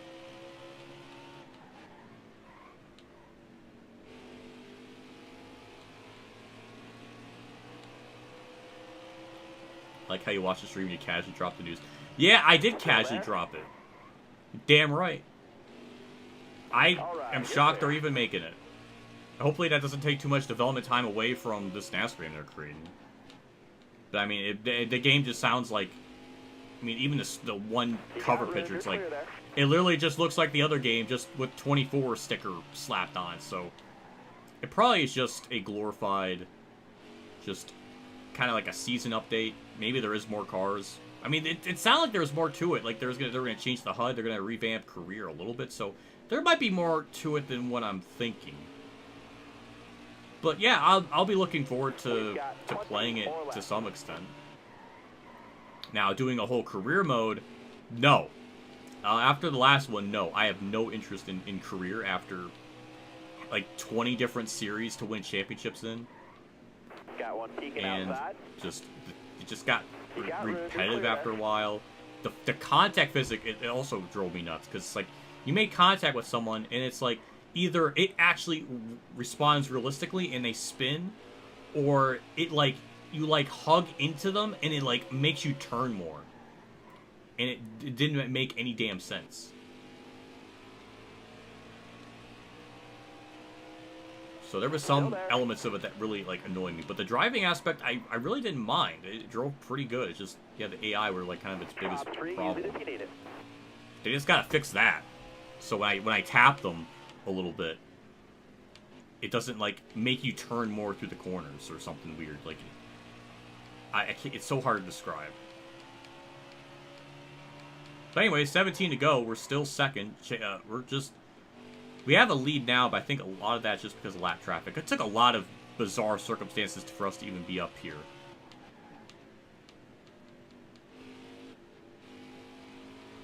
The genre... What?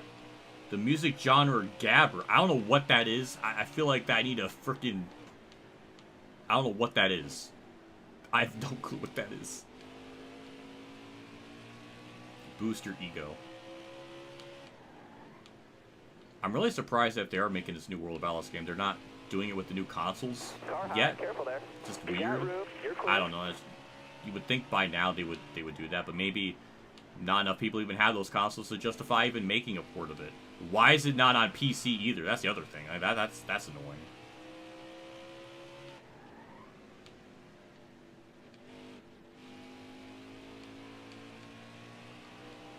Truex was up in the top 5, and now he's not. What happened with... I think he's 6th, but, like, what is going on back there?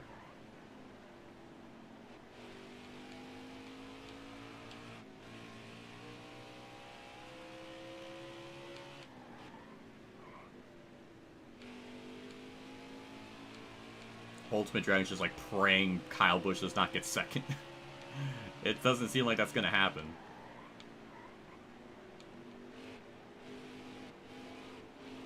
It was a peaceful top 5 until Kyle Busch came in.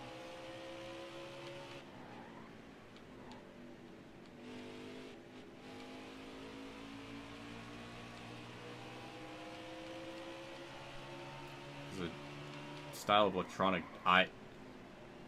I've heard electronic dance music, but I didn't know it was coined Gabber. I did not know that was the name of it. So maybe I have heard it in passing, but I don't know anything else other than that sounds familiar. that sound sounds familiar. I don't know.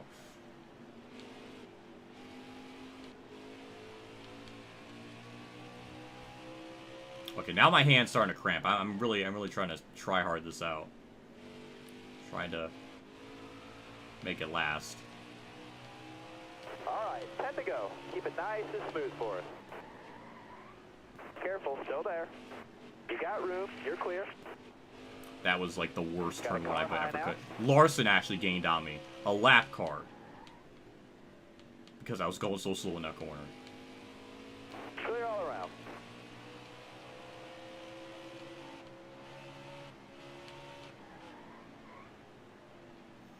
That's not good. Two cars being side by side like that. You're all clear up top. That's gonna... Oh, boy. That's definitely gonna stack some people up. I feel like I'm just that slow, and I'm just sort of kind of stacking everyone up. I don't really feel like I'm that fast. I'm just really good at blocking. And the AI aren't making any attempts to try to run a different line to pass me.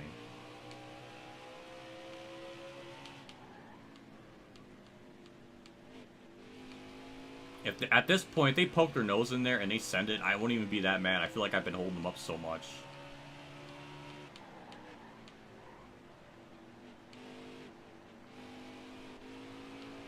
Yeah, it just kind of slides off turn 2 and turn 4 a lot.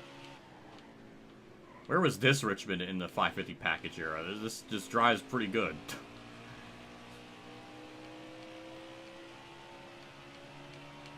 I don't think 25 is going to be as worse as Ignition. I mean, it literally just has to function, and it's already got a couple of steps above the competition, so I don't think it has much to be better than. Our tires are getting worn, but we don't have much laps left to go for this to be an issue.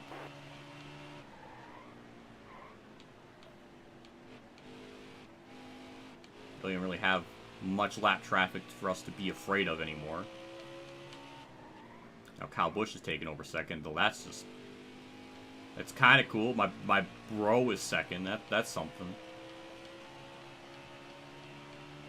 Ignition's not even on the table. Yeah, Ignition fell off the table. It like broke apart and like it's like the acid from Alien. It just went through the floor. It's like that's how low the bar has gotten. Oh, Kyle tried. He tried. He thought about it. 3 to go. You're gonna blow a tire soon. I did not nail that corner as good as I wanted. I got so fucking loose. Ugh. Got one peeking Well, outside. that sucks. That really sucks. I just couldn't keep it going off that corner. It finally, after 198 laps, finally got too loose for me to handle. Not surprising because the tire wear is really bad, but yeah, it finally happened. It took all that for me to lose this race. I'm like turning right as I exit the freaking corner right, too. Let's go. White flag. Your tires are getting pretty bad. That's upsetting. That's a choke. Yeah, see, like just it's getting really bad. Got a car high now. All right, fine. Fine. That's right. I didn't want that to happen. But I'll take a second. Incredible. Another top 5. It was gonna happen eventually. It was getting so stupid fucking loose. And I was being really careful with it. And that one time, I wasn't, and then it bowled me.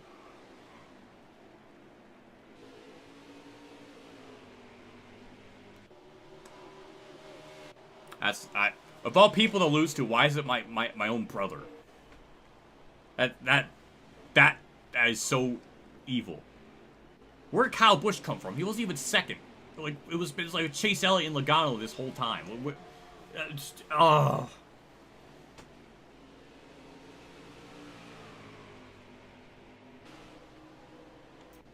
I'm pissed. Probably should even been in frickin' the lead to begin with. But, alright. Leave to a Maggie Patty roommate. Oh, I'm sorry.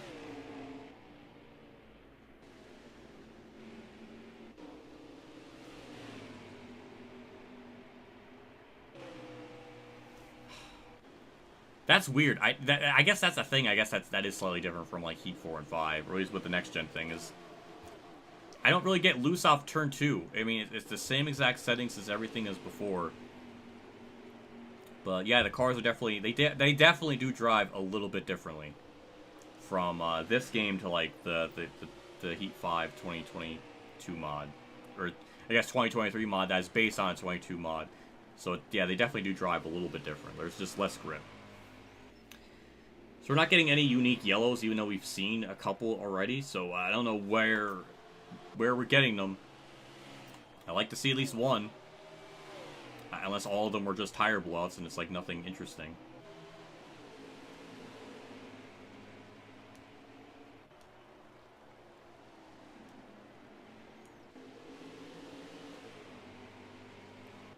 What's a Twitter crush DM? Who's my Twitter crush? Who is that? I don't know.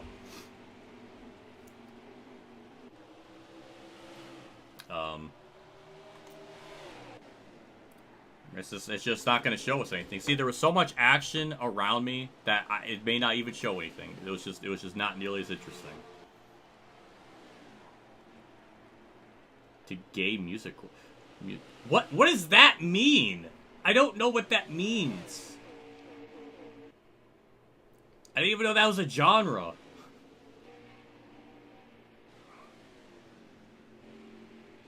We're not going to get any unique caution angles, aren't we? We're not going to get it.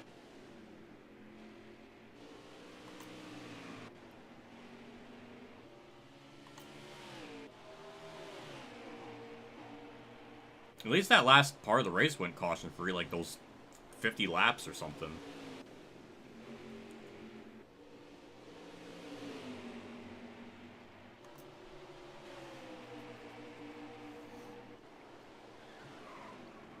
Surprised that wasn't a yellow, but Palmenard saved it.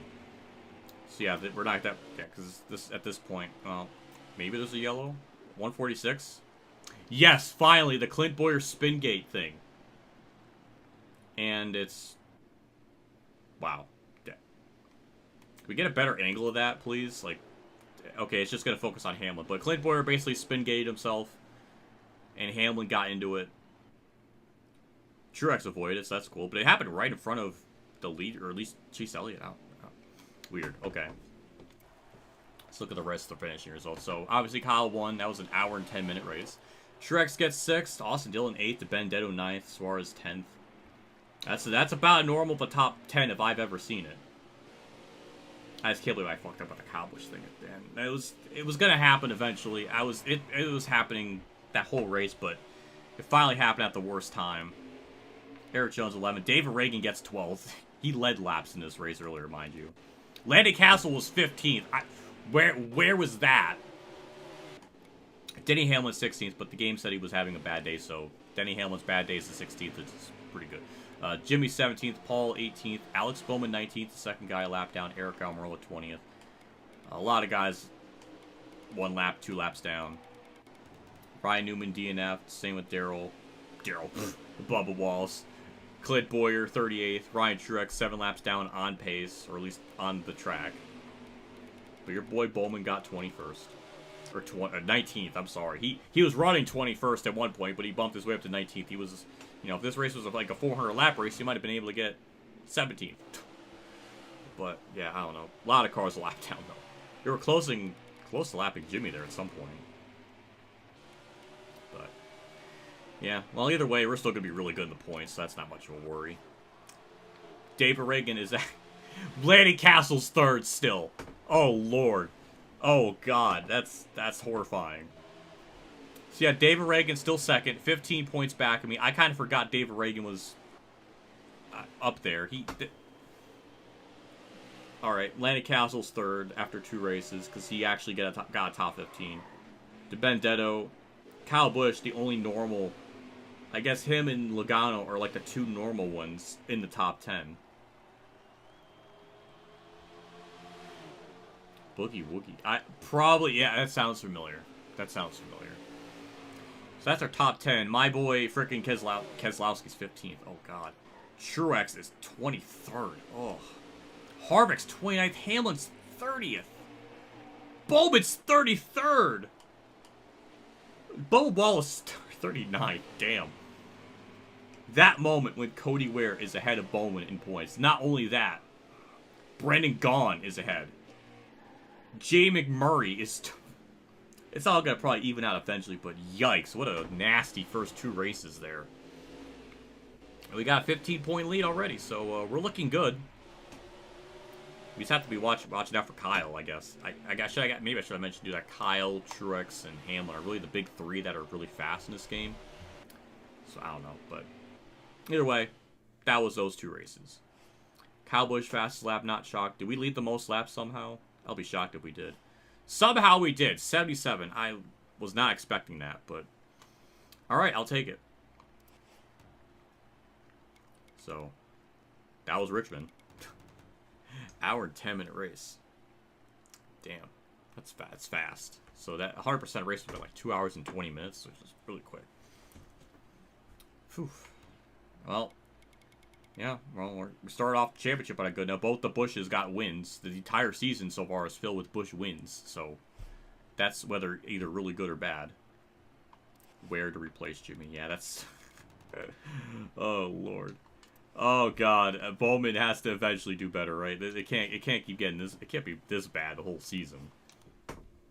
We got, like, 7 more weeks of this or something. Like, it can't be this for this many more weeks to go.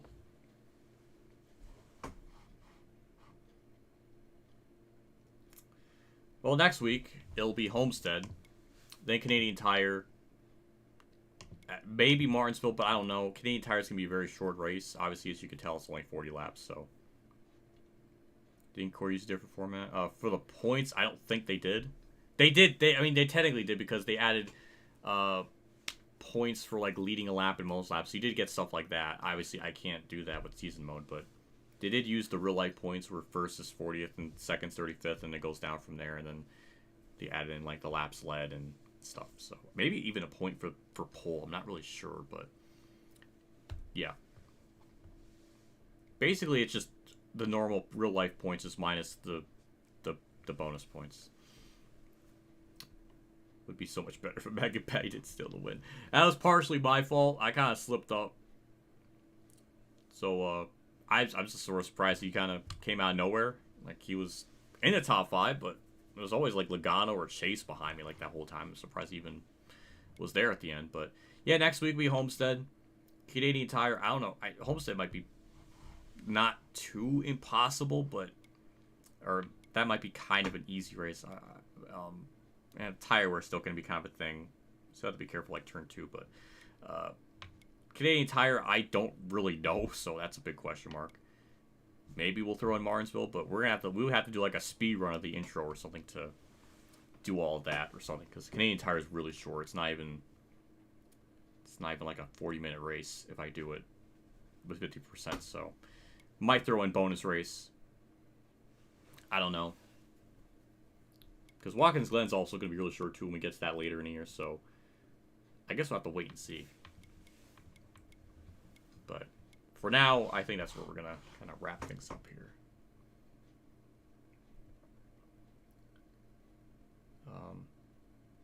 You guys got 4th, 5th, and 7th. It's honestly not bad, but of course, the horrible irony is one of them had to win. But then the rest of them got like outside top 10 finishes, so kind of funny.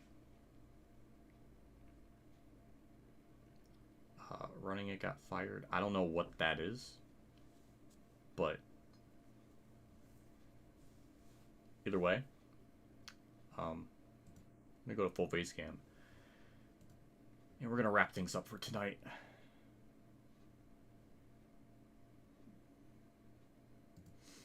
But yeah, either way, I'm looking forward to just doing next week's stream. It'll be a fun series to do for a couple of weeks. Or I guess technically like 2 months. or something. Oh yeah, next team. So yeah, so I guess I should show that off. So the next teams will be actually able to show off is the gear wrench car, the thing I'm driving. That's cool.